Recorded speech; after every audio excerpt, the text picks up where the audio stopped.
Boys and girls and birds, let's go! You're drunk. And Jen Jensen.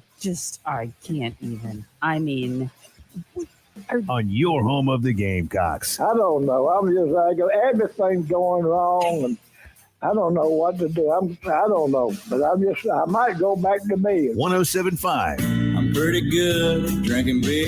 The Game.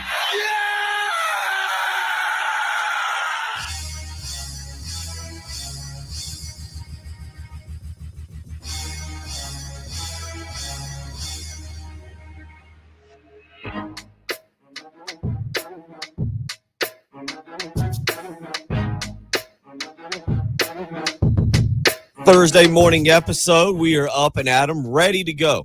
Early game, Bill Gunner, Patrick Perrette, as we get you off and running on what should be a fun Thursday filled with a little U.S. Open golf, some NBA Finals tonight, and recapping a exciting opening game last night in the Stanley Cup championship there, the Stanley Cup, the Avs and the Lightning, and it goes to overtime, Patrick, and the Colorado Avalanche managed to pull out a 4-3 victory in game one. So should be a really fun day. We got other stuff we'll get into today, but U.S. Open should be pretty entertaining. I think you're going Celtics tonight to get it back to Oakland for game 7. Yep, you're going there. And we've got a very good hockey match to talk about from last night as well, including, I'll go ahead and tease it, in about an hour. I've looked. I would venture to guess one of the most 5 popular players from the last 30 years of South Carolina football in the SEC will make the list of top 30 players of South Carolina in the last 30 years. I would venture to say that it's one of the top 5 most popular players South Carolina has had over the last 30 years. And that's actually going to be part of the conversation this morning, because I'll be interested to see. Now it's going to be a little bit of an older player, but what the memories are of said player in about an hour. I learned about this player during COVID when we were doing the shows from home. Okay. And we were watching games. Gotcha. Okay. That's when I learned about this player. So if anyone has a keen memory of what we did, our bits during COVID when there were no sports on, and we were rewatching old Gamecock games, famous Gamecock games. Mm-hmm. There's one of those in which this player played a very key role. Played a massive role. Yes, we will in about an hour. We'll get to that and discuss that throughout the morning. Tee times at the U.S. Open get going in about 40 minutes. Very rarely. We celebrate sports on television when we have to do a show and sports are on. What was it? We got it. What was the English, the European Cup, I believe, a couple years ago. Oh, the Euros, yeah. The Euros last year, and soccer. Anytime we can come into the studio, anytime from 6 a.m. to 9 a.m., and there'll be sports on. That's why next month we love the British Open, because it's in full force when we come into the studio. There's actually things happening. Well, this morning, the U.S. Open will take place really get going over the last 2 hours of our program, 6:45 a.m. The first 6 tee times there. 4 guys going out up in at the Country Club in Brookline. We got Matt Neesmith, former Gamecock. Matt Neesmith going off at 6:56 this morning. And then about 7:18, you start breaking into some of the big names. John Rahm and Colin Morikawa will take to the course. At 7:29 this morning, Jordan Spieth, Max Homa head out and tee off. Patrick Cantlay, Daniel Berger, Roy McIlroy, Xander Schauffele, all teeing off at 7:40 this morning. So you get the point. There'll be a lot of big names hitting the course as we are live on air. We'll keep you updated with that throughout the morning. But again, yes. Well, 2 questions about what you were just talking about. One, what time did Matt Neesmith wake up this morning? What time did he get on the course, you think? He's on the course right now, right? Yes.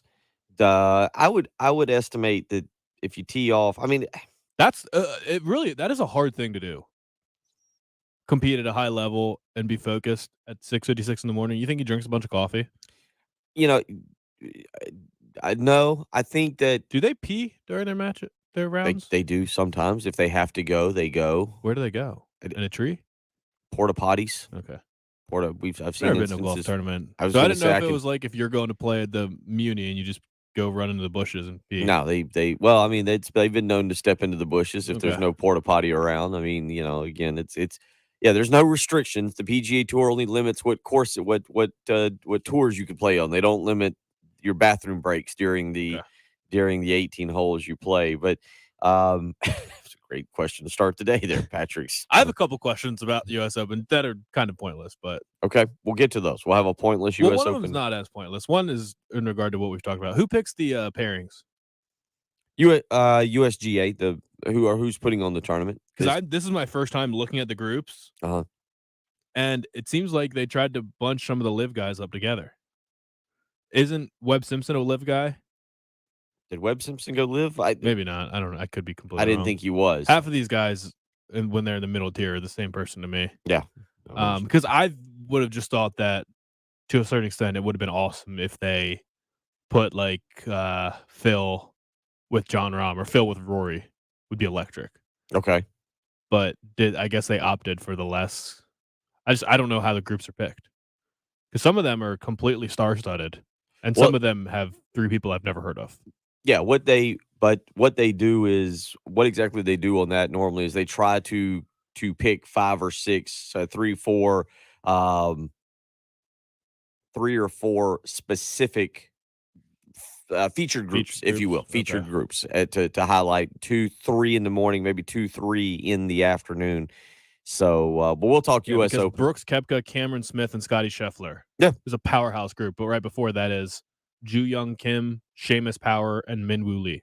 Yeah, I mean, heard of any of them. There's some I don't know. One thing I've never thought to ask, and Kyle Thompson's on vacation this week. One thing I've never thought to ask is if television has any say. If somebody weighs in, it's like, man, we'd like to, because obviously you're going to have some groups that you want to focus your camera guys on as golf, and having your camera guy follow that group around with his camera cords and camera. For the course itself, I would have thought that you want to break up the star power, because then you're not having the biggest mobs of people around certain groups. It's just fun. It's to go and to have at least two big time players in a group. But they don't, to my knowledge, unless something's changed or I've just missed it. It's not like they do a pairings of like, the world rankings of like 1, 15, and 30. Yeah. 2, 16, and 30. When you get my point, there's no like, it's kind of a random draw there. And again, I don't think they go in the back and just draw out names. That frequently happens where you have the bigger names. So we'll see. We'll see again as we'll keep you updated on that throughout the morning. We'll get into the Avs and the Lightning from last night, 4-3 in overtime. Phenomenal game. Anonymous texters. This is welcome in this morning. Best text already. We're just 22. We're just 8 minutes into. I'm reading text messengers. He says, I think golfers are paired by how often they have to pee. Paired by bladder size. Yeah. It's very wise. Or just the opposite. Like if one guy has to pee all the time, you pair him with a guy that never has to take a break. True. So it's like, all right, can you hit first on this one? Because I really got to go. 803-404-6100 if you want to weigh in with more thoughts on maybe how golfers are paired. Pant size, height, shoe size. You get the point. 803-404-6100. Another text comes in. Morning. Love the show, but my commute is from 5:45 to 6:30, so I missed most of the smoker talk. What's the main takeaways? I think Patrick summed it up pretty well yesterday that a decision has to be made this weekend. It felt like electric is the easier way to go, maybe the beginner's way to go, but the easier way. But the charcoal wood chip style, I'm a little bit confused. Can you have wood chips with an electric smoker or no? I think you can.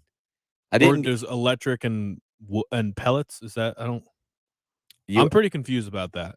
Okay, 803-404-6100. We'll continue a little bit. I'm sure charcoal tastes the best. I'm sure it does. The charcoal, the way to do it there with the kind of more of a grill scenario. Because when you go to barbecue places that they're smoking in the back, there's always charcoal, and they're working on it all day. They're standing right by it, controlling the temperature the whole time. And I think that was our takeaway, is that the electric one where you can walk away. I think somebody summed it up also really well on a text message where they said basically they have a life, they have things they have to do. They can't stand there and regulate the temperature all day long as if you would have to. Greg weighs in. Yes, you can use wood chips with an electric smoker. So yes, I think that seems like the solution then. I think our takeaway on that was that the electric smoker is the easiest. It's probably the direction that I should go, at least maybe even for your father, unless you, because this discussion centered more around what I want for Father's Day and then what you're thinking about convincing your father to purchase for family events, right? But the charcoal deal where you got to watch it the whole time, that's exactly what he's trying to avoid at all costs. Exactly. The electric one, I think I can convince him to get an electric one because he's just got to set it and forget it. Yeah. Monitor it. Yeah. But I think the takeaway was not pellets. Don't get pellets. I think that was the other. You're right. I think we came away with that with wood chips and preferably if you have the time, the kind of I call it the grill smoker as opposed to the electric searing pan or whatever. Yeah. Hopefully we were sounding intelligent in the opening segment. A lot of it went right over my head. So. Yeah.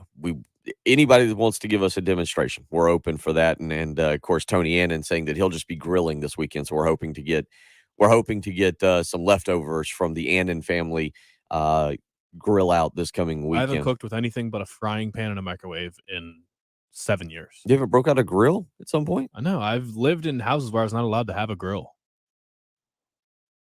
But can't you still take the grill like kind of not off premises, but kind of away from the? I mean, I guess so. Maybe don't have it like you never went to Walmart and bought one of those like $30 charcoal grills that I would never have a time to use it. Has wheels on it. What do you mean you never have time to use it? When would I use it? Saturdays.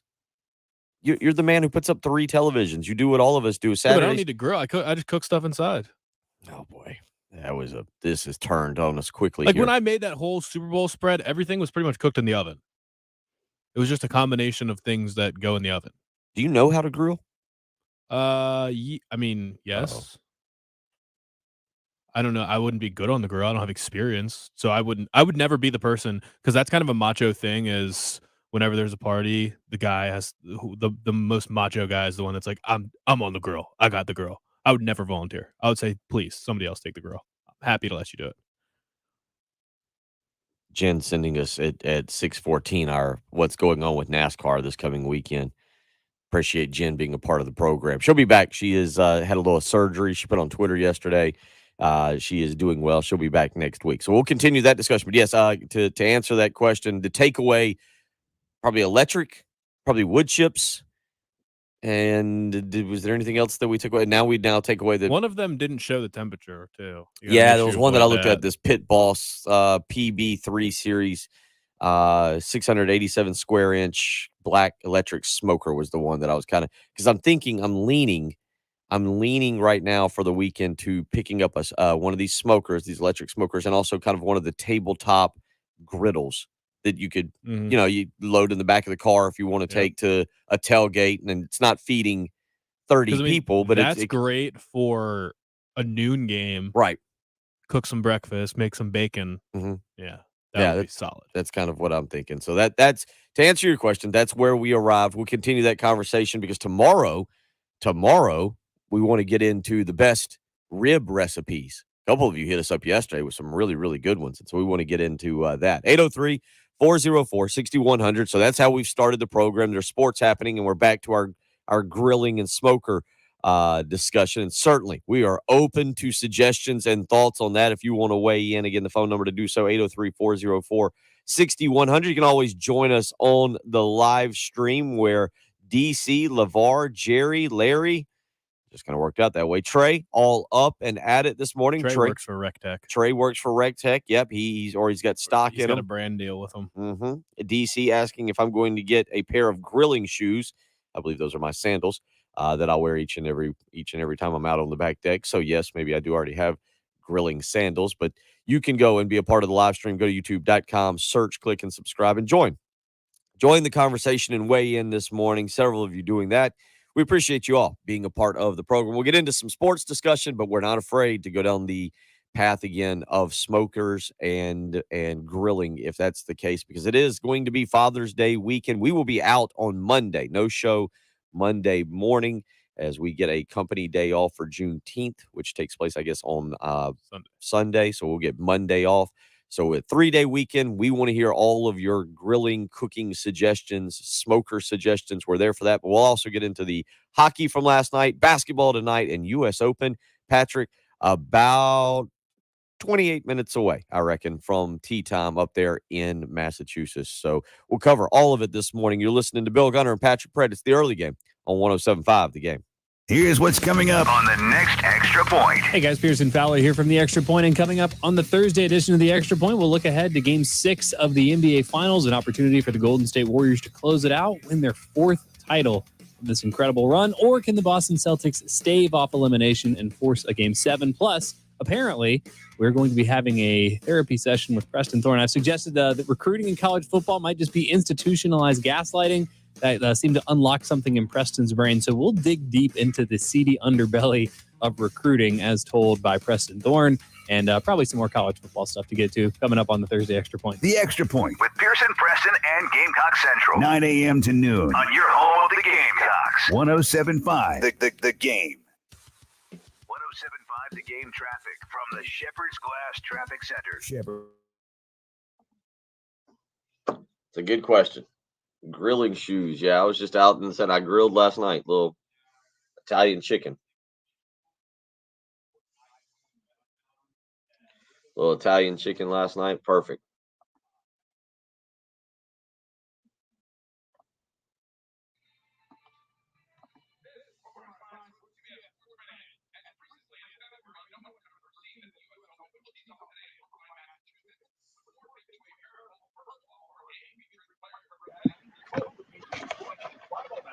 I'm looking at a picture that Trey sent us on the text line of his rec tech.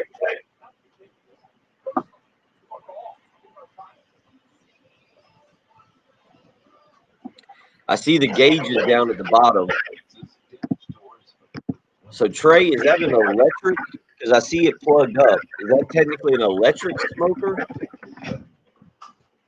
Patrick, you see the Yeah. Is that an electric smoker, but it just looks like a grill? It looks how heavy. I mean, that's a. Well, here's the thing.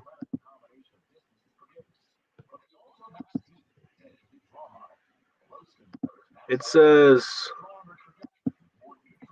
wood pellet. What's a wood pellet? It's pellet or wood chip. I don't understand. Wood. They're wood pellets. I don't even know what pellets are. I believe they're what the squirrels leave behind. Pellet grills. Which one do you think Trey had? This one? This one right here. Yeah, it looks like it. Yeah. Oh, Trey's doing well. This Trey is takes nice. a lot of pride in his smoke. Oh, Build that thing built in into one. Look at that one. Real nice. Whoa. The beast. They don't even tell you the price. You just go, sold out. Call an order. Like, what are these things here at the top? The top, like right there. I mean, that's the, where the smoke comes out. The chimneys. Why do none of the other ones have chimneys? I don't know. I feel like just doing this. I feel like we need a. I agree, Jerry. That's an amazing. I feel like we've got so much. I almost feel like this is information overload, where in the past I would have just gone and purchased a smoker. Because we also got a text in here. I'll read this, but Greg says on the text line, look at the Masterbuilt brand of smokers. And Billy says, make sure you buy an electric smoker. That's rated for a standard receptacle. Some require higher amperage. This isn't what you're looking for, right? You're looking for the grill one. Well, that's kind of what I've been looking at, but really, these something more like that. But I think the grill one you've got a.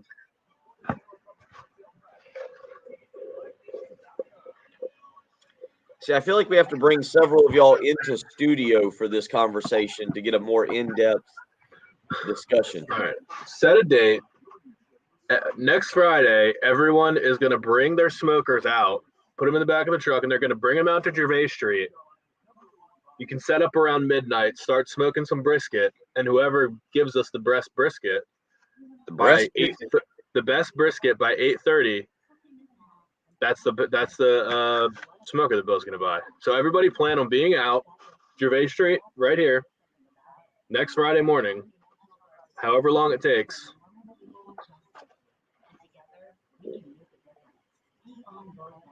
Jen will be back next Friday, Patrick. Technically, to be on the safer side and to make it more fun, we could do it at my house.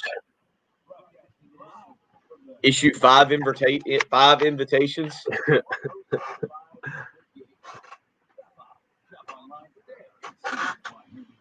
I'm not sure if doing it at Gervais Street. Jen would be ticked, but we can do it at the house out by the lake. Because that's what I want to know. Like, does it work while you're distracted by fishing?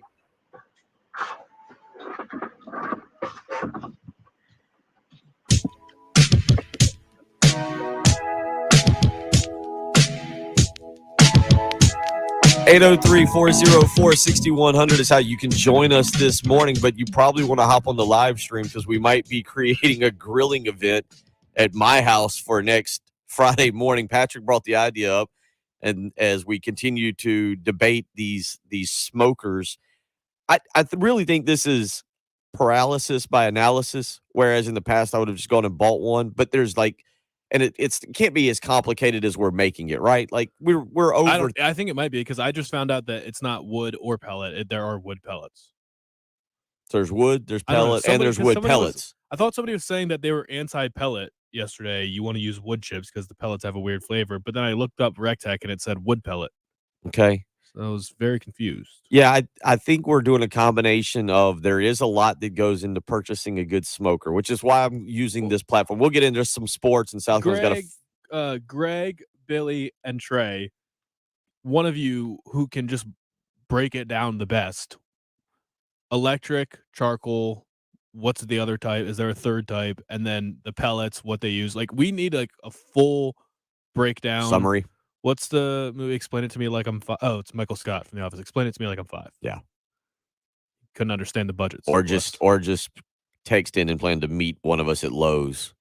It preferably in the apparently the Rectech store is what Trey is promoted. Do they have a brick and mortar, or you just got to buy it online? I think they get a brick and mortar down in Augusta, I believe. 803-404-6100. There was sports that occurred last night. The Colorado Avalanche win 4-3. We'll get back into that smoker discussion too. We're not done with that, by the way. That's going to carry on at least through the end of the show tomorrow because I would like to purchase one of these things. And like I said, we are a little bit paralyzed by the analysis here of everything going on. So don't hesitate to weigh in with more thoughts on that, even as we move back to the sports world.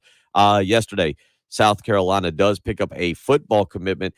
And Patrick, I got to admit, and I want to bring this up a little bit because having my background, having been in recruiting, having covered recruiting, having traveled most of the Southeast, going to high schools and meeting football recruits and staying on the phone, text messaging football recruits late at night to get the scoop on where they're visiting or who their favorite is or what coach has been in contact. I've always gotten into it.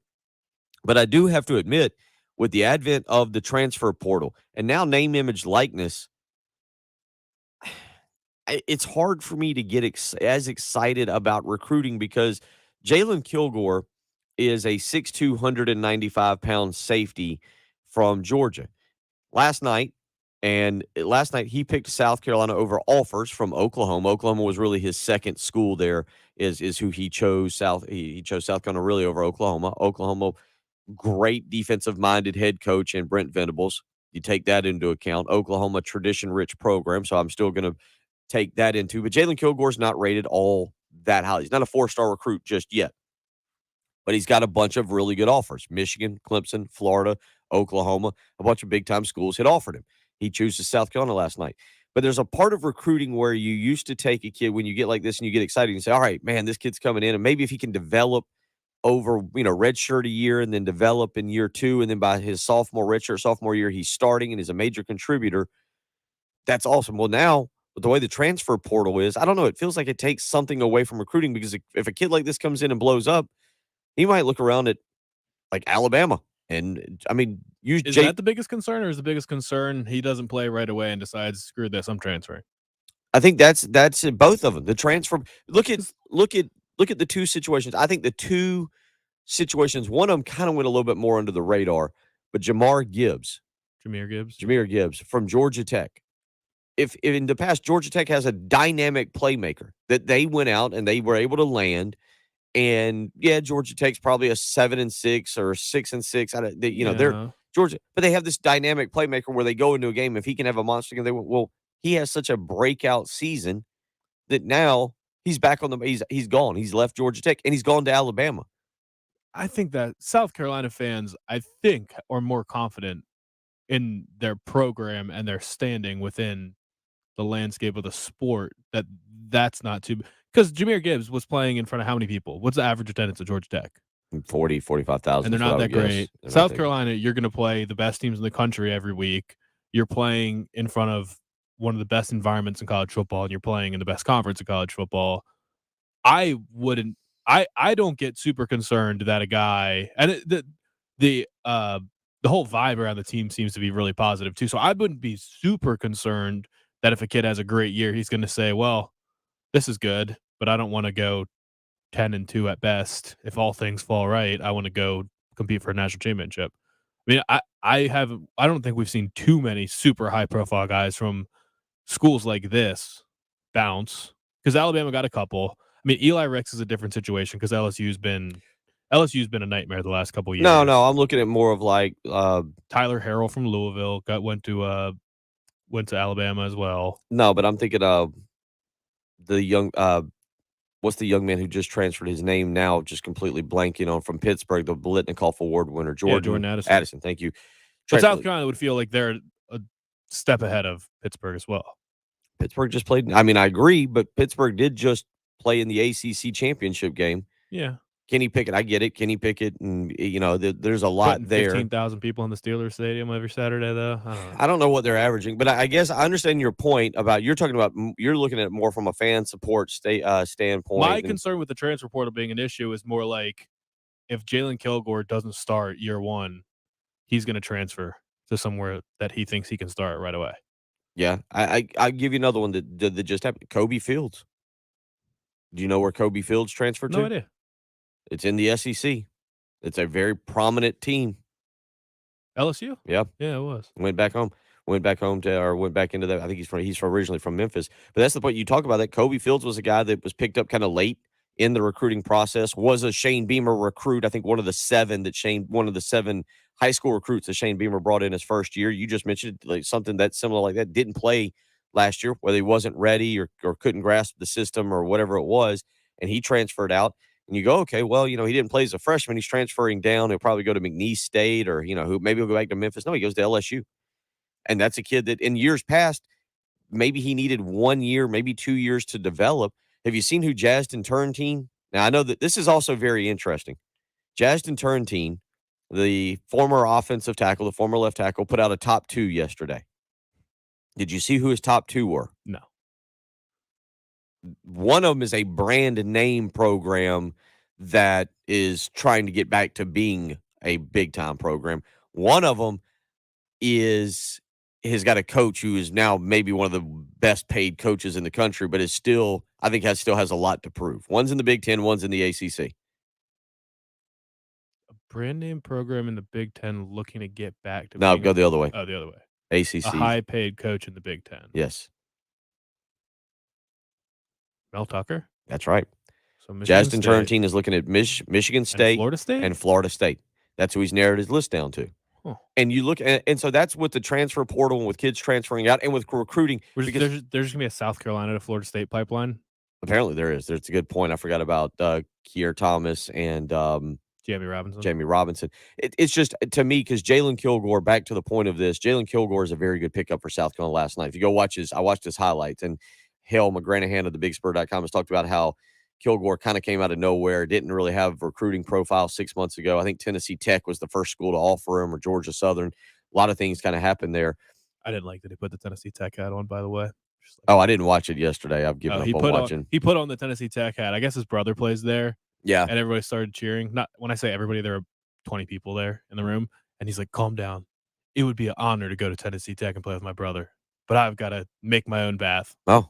Why'd you put that? I hate when they put that. I don't like that. I hate when they put that on. Not a fan of that either. But to finish this conversation, Kilgore is a guy who I think is a very good recruit for South Carolina. I think you'll see his stock rise as he plays more. You go and watch the video, and you can see if you hits, and I know it's a highlight video, but very impressive. this was, I think, a very good pickup for South Carolina as Torian Gray continues to transform the secondary for South Carolina and bring in some guys.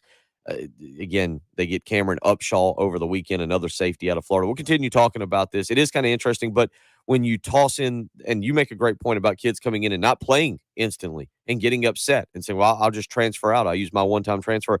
How do you feel about recruiting now? How, as a guy who used to cover it, who used to really enjoy it, who really enjoyed, Patrick, the first Wednesday in February and the coverage that ESPN would provide and everything that I used to do, to me, it's a little sad to see the way recruiting has evolved into what it is now. 803-404-6100. We'll get back into that. NBA Finals tonight as well, and tee times in the U.S. Open about 12 minutes away. It's the early game on 107.5 The Game. To celebrate Carolina's 30th anniversary in the SEC, it's 107.5 The Game's 30 for 30. The 30 best Gamecocks football players over the last 30 years. Number 30, quarterback Steven Garcia. Gamecocks win. Garcia with a brilliant game. Number 29, running back Mike Davis. That Georgia fella can run. Good gracious. Number 28, defensive back J.C. Horn. Now Nick throws into traffic, and it's intercepted. There's J.C. Horn again. Let y'all listen to the countdown, and I'll come back. Down reception of 23 yards. Brian Edwards has become the all-time leader in receiving yards at South Carolina. Number 26, defensive back Sheldon Brown. Reese swings it out to Bush, and the ball is knocked away, and an incomplete pass, and a crunching hit put on by Sheldon Brown, and Bush takes a while to get up. It's 107.5 The Game's 30 for 30. The top 30 Gamecocks football players from Carolina's 30 years in the SEC. Keep listening as we count them down from 30 to 1. On your home of the Gamecocks, 107.5 You don't get to be the league's all-time leading rusher without feeling some pain. Pro football legend Emmitt Smith knows joint pain, and he also knows the old treatments aren't the only treatments. Today, there's a natural alternative to drugs and surgery. It's biologic therapies from QC Kinetics. All right, so the Rec Tech. All right. So Greg said there are wood pellets, which are your Traeger, Rec Tech, Pit Boss, etc. brands. And then there are wood chips. So is there electric smokers with wood chips? Yep. So didn't somebody hit us? Yeah. Because he said you can use wood chips with an electric smoker. Well, Billy just sent us this smoker box, which is just a little metal box that you can put it on the grill. But when I click the link, it says works with both charcoal and gas grills.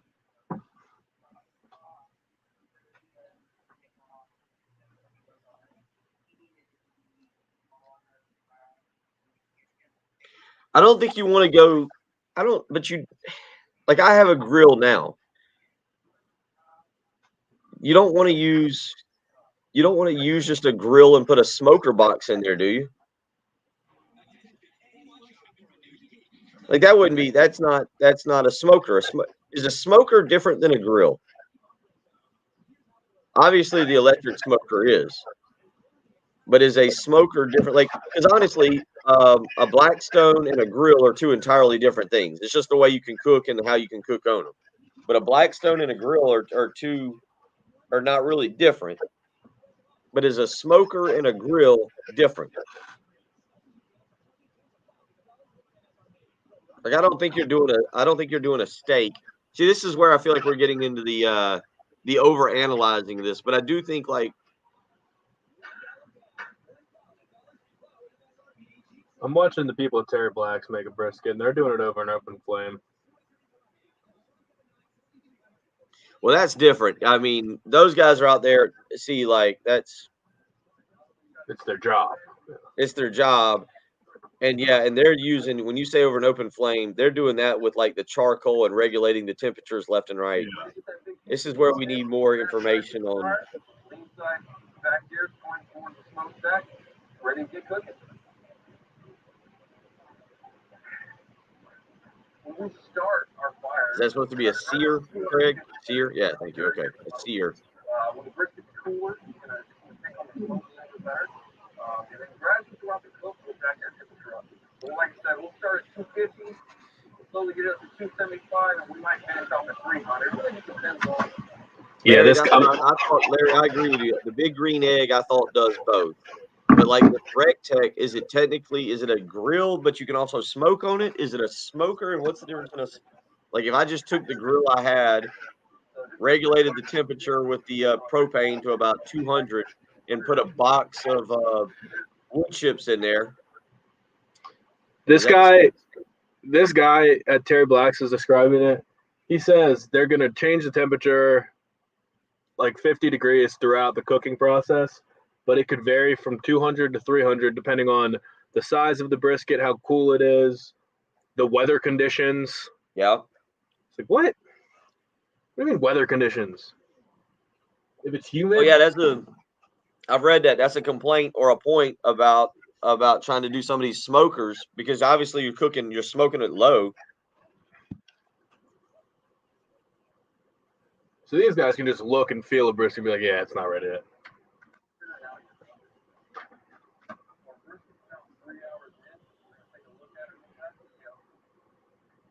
Now, this is an interesting. See, Patrick, you see Craig's take here? Because this is where it gets into. If you have your grill set at 225 or so and put a smoker box, it's the same as a smoker pretty much.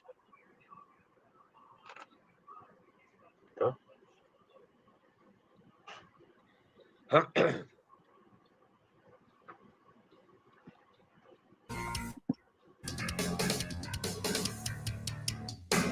we're talking about on air, pretty similar to what we're talking about off air. If you want to join in more of the smoker discussion, you can go to our live stream, go to youtube.com.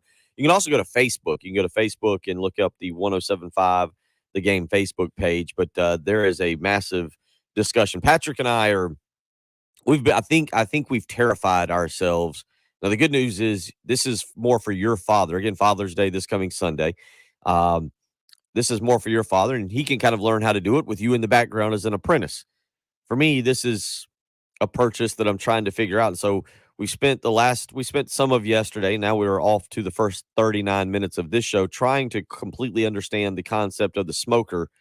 And as I asked on the live stream, is a smoker different?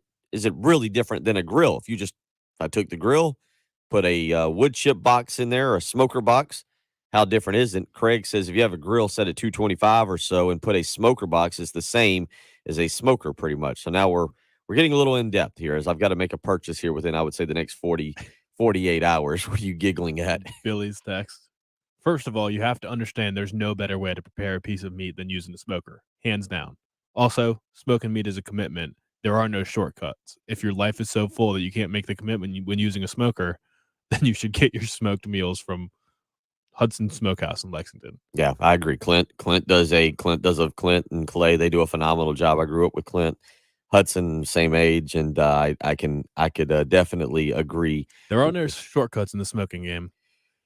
Yeah, but there's none, and I don't mind. But like Saturday, I don't know what we're gonna do Sunday, but Saturday, I'll probably be out by the lake. I might want to go jump in for a minute. I might have the fishing pole in the water. I might catch a big fish that takes 10 minutes to reel in. I need to have the ability to at least wander away from the smoker for let's say up to 30 minutes. That's what I need to have the ability to. This isn't a job here. I don't mind hanging around it. Maybe I want to go out on the lake for a few minutes. That's where we're at with this thing, Patrick, right? Like you don't want to stand there and have to monitor it for 3 to 5 to 7 hours. I want to have the ability to wander away for a few minutes. If you haven't noticed in the last 6 years of this radio show, I have a small case of ADD where I can get distracted rather easily. And that's kind of where we stand with the smoker discussion. So continue to weigh in. We're reading these. Another anonymous texter says, I cooked mini pork butts on my gas grill, adding a smoker box filled with wood chips, since gone to a drum smoker. See, we're learning, and we appreciate everybody being a part of the show and continuing. Billy from Blythewood and Trey right now, I think, are the two we're having to rely the most upon to get the information here. So, and off air, we've also started to create maybe next Friday morning a smoking smoker competition at I'm semi joking about this and semi being dead serious at my house, where we just invite about 5 of you out and you just come to the house and sit out on the back as we do the show and smoke the best meats. And that's how Patrick and I come to this conclusion of what I should purchase and what his father should purchase. 803-404-6100. NBA Finals tonight. We'll get into that here in just a second. Avalanche and Lightning last night. Avalanche win 4-3, and the Braves win again, Patrick. The Atlanta Braves are red hot right now. I know they're playing the Nationals. I know that the Nationals are not very good at the game of baseball, but you've got to give a little bit of credit. We don't talk a whole lot of National League baseball on here, but the Braves have won 14 straight. It is a Braves town coming off of the World Series. They are absolutely red hot right now. They've cut the New York Mets lead to 4 games in the National League East with about a month to go until the All-Star game. I got to admit, the Braves are capturing my attention again. This is starting to look like a team that can make a run to the World Series. And let's be honest, if it's not your Nationals in there who stink 23-42, it's fun to talk Major League Baseball come playoff time. If the Braves are in it, I'm entertained by what I'm seeing here. Well, I don't like the Braves. Okay, there's that. They're not proving anything. Nats are horrible.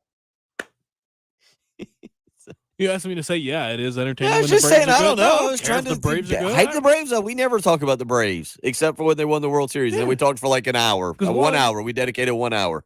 I'm going to watch no baseball this year. The Nats are terrible, so that's the only thing I care about in the MLB. No, the Nats stink. Steven Strasburg's never going to pitch again. That's what we're concerned about right now. And he's going to make $140 million over the next 4 years. He's never going to pitch again. I don't care if the Braves are good. There's Congrats, that guy. Braves. You're still 5 games back from first place. If you're a Braves fan and you want to harass somebody this morning, you could tweet at _Patrick Perrette this morning. When I come back, we each got a World Series. By the way, when we come back, we'll get into that Warriors-Celtics series, and we need to come up with something else to tweet at Heath Klein. He's becoming annoyed by what we're doing. He's becoming annoyed. Our goal is becoming quite successful of annoying Heath Klein with a new list each and every day. And I'll have to go back and look. One of our loyal listeners tweeted at him and included a bunch of bots yesterday. Saw that. Very good job. We'll come back. We'll get into that. Tee times are taking place. A lot of you are weighing in. Tee times up at the U.S. Open. Kentucky Joe, Greg, Teddy D wanting to be a taste tester. Billy from Blythewood is keeping us updated on the smokier discussion that we're having. We'll get into the NBA playoffs as well. South Carolina gets a commitment last night from Jalen Kilgore. So many things. You can weigh in on any of those. Don't feel like you're connected to just one conversation. Feel free to go in any direction this morning. You're listening to the early game on 107.5 The Game. Here's what's coming up on the next halftime show. Hey guys, Jay and Terry coming up on the Thursday halftime show. We'll continue our Gamecock countdown. We are at number 22, Terry Ford, which comes after 23. So I've gotten that part of the equation done. And I hope that I'm talking about the Braves having won 14 straight. And we can tell you how Baker Mayfield can actually get out of Cleveland. Yeah, he could just hitch a ride. Yeah, something different. You could do that. I wonder if anybody would give him a ride. Oh, out of Cleveland, a lot of people would volunteer to give Baker a ride out of Cleveland. Where are you going, kid? Right down 77. Yeah, Let's go, try. son. We'll get you there. The halftime show with Jay, Terry, and Tommy. Noon to 3 on your home of the Gamecocks. 107.5 The Game. People always ask, why choose proven quality sleep from Sleep Number? And I tell them, because every great day starts the night before. Whether you're going to do a sports talk radio show, whether you're going to watch sports all day, maybe you're thinking about smoking some meat, whatever it is that you plan to do, maybe you just plan to go to work. Let's be honest, it's 46. I'm talking about all these things, and maybe just your day involves actually going and doing your job. Whatever it is you've got to do today, you need a great night of sleep to be able to handle it. If you wake up, you didn't get a good night of sleep, your back hurts, you're cranky, the kids have been bothering you, you're not going to be a lot of fun to be around today. But with a Sleep Number bed, it solves all of them. Solves all of them. I can promise that. Your back will feel great. You get a great night of sleep. You just do what I do. Put the Sleep Number setting on 45, and you wake up rested, refreshed, ready to go each and every morning. And right now, don't miss Sleep Number's weekend special. Save 50% on the Sleep Number 360 limited edition smart bed plus special financing, subject to credit approval. Minimum monthly payments required. See sleepnumber.com for details. Again, right now, save 50% on Sleep Number 360 limited edition smart bed. But this deal ends Monday, June the 20th. So you need to get to a Sleep Number store coming up soon to get this great deal. 2 stores to choose from, so that's good news for you. One in Irmo and Harbison Boulevard across from Buffalo Wild Wings. The other in Columbia, 2 Notch Road across from Sand Hills Mall, and you can visit them on the web, sleepnumber.com. Don't miss the weekend special, saving 50% on the Sleep Number 360 limited edition smart bed plus special financing. Make the switch to Sleep Number today and find out what a great night of sleep is truly like. 107.5 The Game traffic from the Shepherd's Glass Traffic Center. Shepherd's Glass, a true reflection of quality. shepherdsglass.com. And not seeing any incidents to report in the Midlands right now. Your weather for today looking like a high of 99 this afternoon, so still going to be hot, but 100 degrees tomorrow. Sponsored by The Blood Connection, your community blood center. It's heating up out there, which means the Blood Connection needs your help. The summer is the hardest time of year for your community blood center to get enough blood for local hospitals. Be a good neighbor. Donate blood with this community's only blood provider. Sign up at thebloodconnection.org/donate. SC Department of Corrections is hiring nurses with up to $10,000 in sign-on bonuses available. Paid overtime, shift diff, and great employee benefits. Visit joinscdc.com for info. Sponsored by SC Department of Corrections, SCBA, and this station. Post Malone, the 12 Carat Tour. The long-awaited event comes to Columbia with special guest Roddy Ricch. Colonial Life Arena, Columbia, Saturday, October 15th. Pre-sale for City Card members now through Thursday at 10 p.m. before the general public on sale Friday. Get tickets at livenation.com. New album 12 Carat Toothache available everywhere. Locally owned Atlantic Windows and Doors has been making Columbia area homes more comfortable, attractive, weather-tight, and energy efficient for over 35 years. How? By distributing products from the best window and door manufacturers in the country. These products give you the best looks, the best quality, and the best value, all based on your specific needs. And everything is professionally installed by their dedicated and experienced employees, not subcontractors. Atlantic Windows and Doors. Visit them online at awdsc.com. The demand for your used car is at an all-time high, and it's never been worth more. Herndon Chevrolet needs your trade. We'll buy your... Keep the discussion going on the smokers here. Yeah, I agree, RL. But I think you can get a decent price.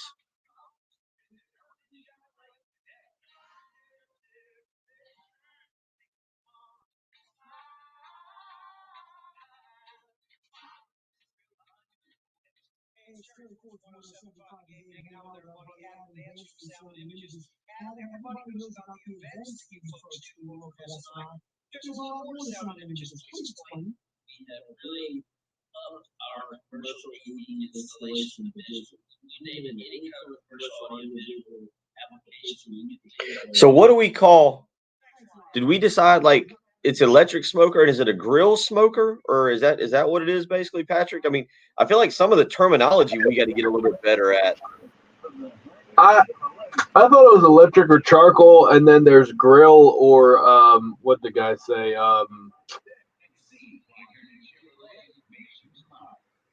Grill or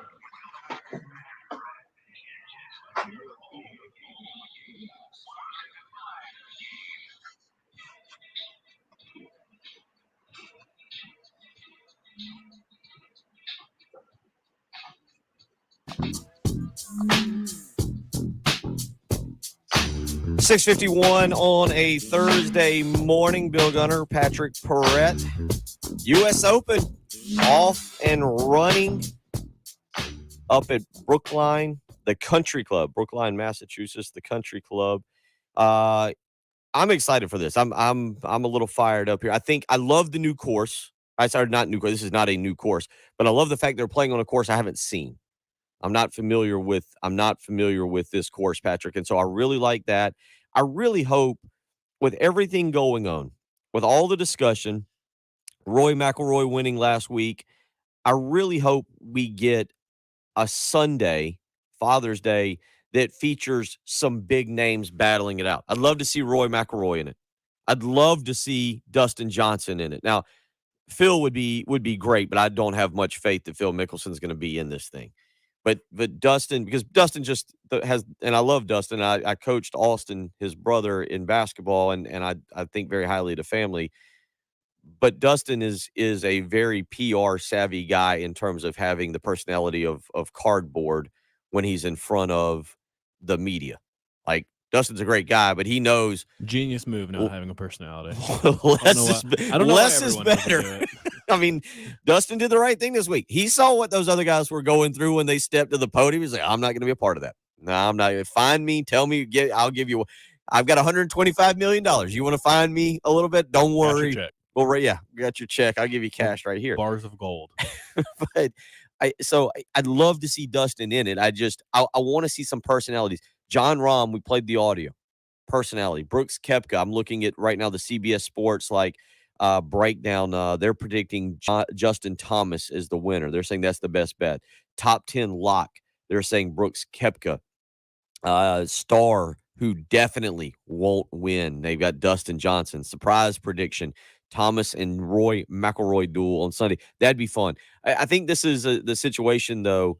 If three people are battling it out on Sunday, who are the three that you want? Because I know who mine are. I want Rory, Dustin, and Koepka. I want the most anti-live guy in Rory, a live guy, and then I want the guy who no one knows what he's thinking. Like, I want it to feel like Rory and Dustin are battling on behalf of their organizations, and whoever comes out on top, Brooks is going that way. That's what I want to see. Phil would be the most. Phil would put the most eyeballs on it. I would rather it be is just in terms of pulling for guys that I like. I'd love to see Dustin in there.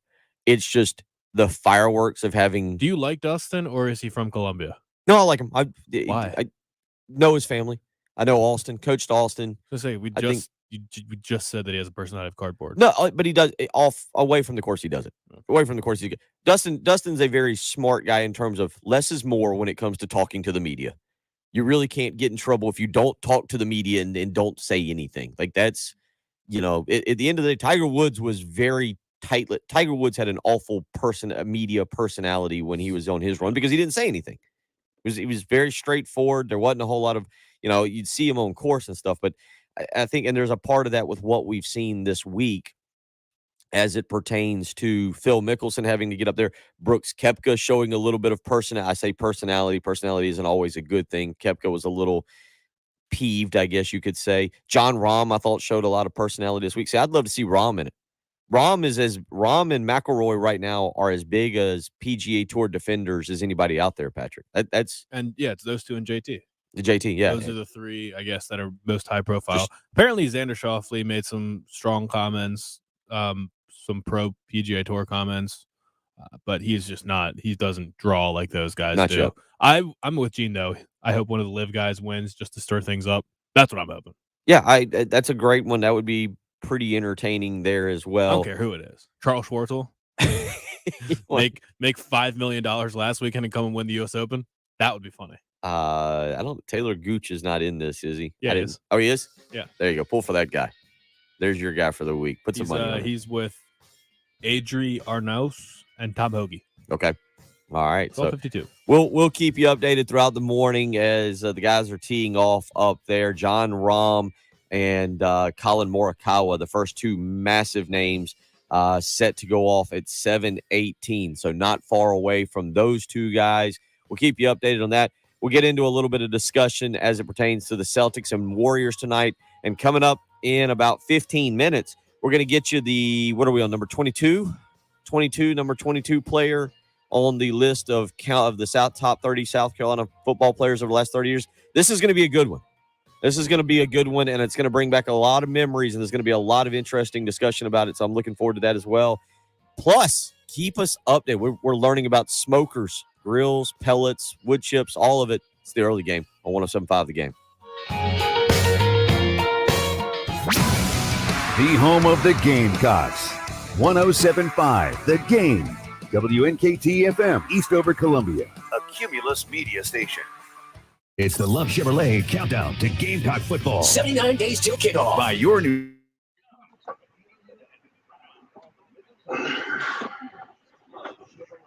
Well, it is an investment, but I don't want to. I feel like I want to do a little bit more of a starter smoker, but I also want to know. I don't know. I want to be able to do. I want to be able to both smoke a turkey, smoke ribs.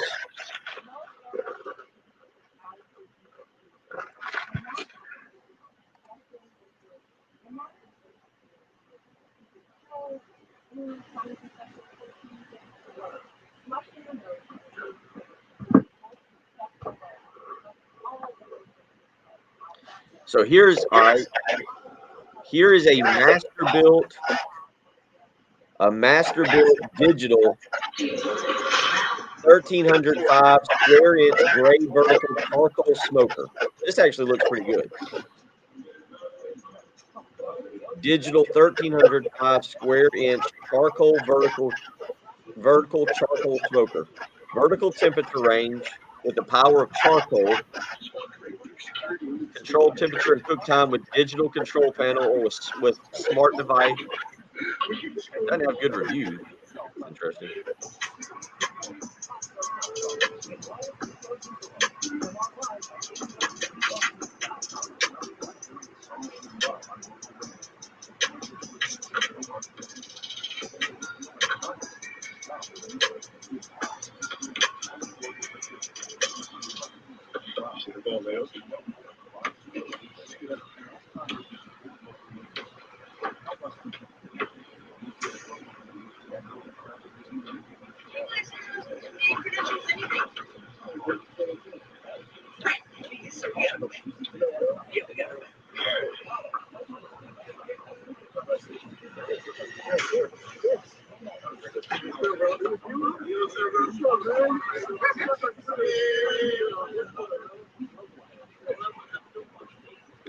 I got some very poor reviews there.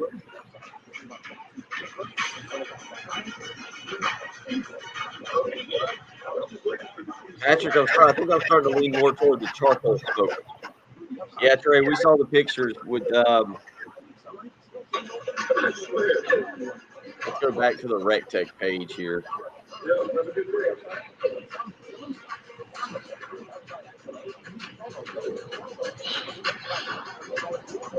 Can you only buy a RecTech at the RecTech store? Is that what I'm learning here?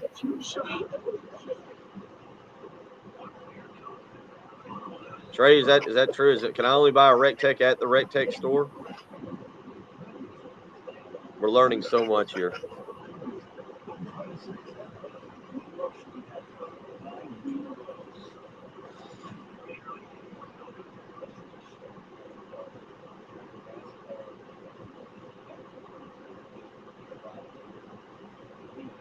Go there or online. All right. Oh, yeah. You, your ego, and your second ego. I mean, that would be a great party. That would be so much fun. Those are the people that I love the most. Because I love meat. I'm meat. On your home of the Gamecocks. I love me some meat. I can't stand myself. 107.5. Let me finish, Bill. The Game.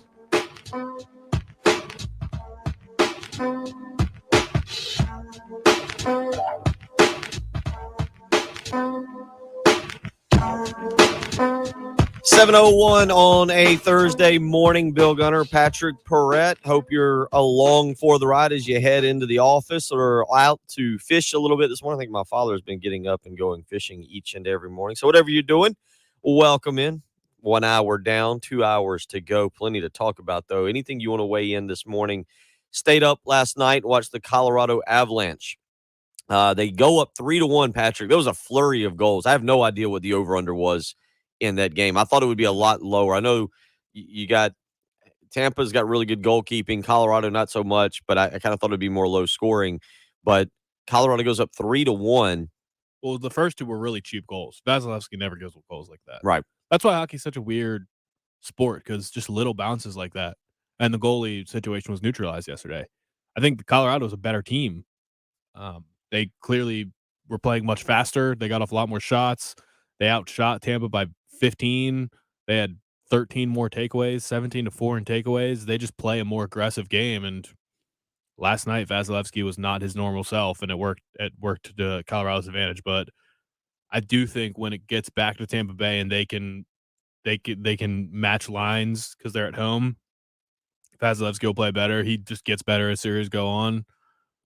I think a lot of games will look like Colorado putting up a lot more shots and playing a lot better, but their goalies just it really is a huge difference, the goalies right now. So if Vasilevsky just has a couple tough games, then Colorado can win this thing, and I hope they do.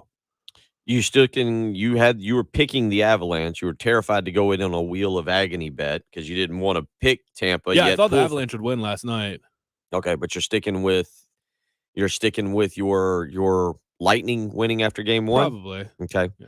So very good. It really was very entertaining last night. Colorado got out to a 3-1 lead. Tampa answered with 2 goals, goes to overtime, and Colorado scores to win 4-3. So that's It's just a naturally lower scoring sport, but it is just funny that in one game we get OT and we still haven't had a single digit deficit in the NBA Finals, and as we head into Game 6. True. They've all been 10+ point wins. Yeah, the NHL. We bang the drum for it during play. We don't start discussing a ton of NHL during the regular season. Much like Major League Baseball. We've mentioned Major League Baseball because the Braves have won 14 in a row. And James says, "Hey, sirs, Braves are only 4 games out."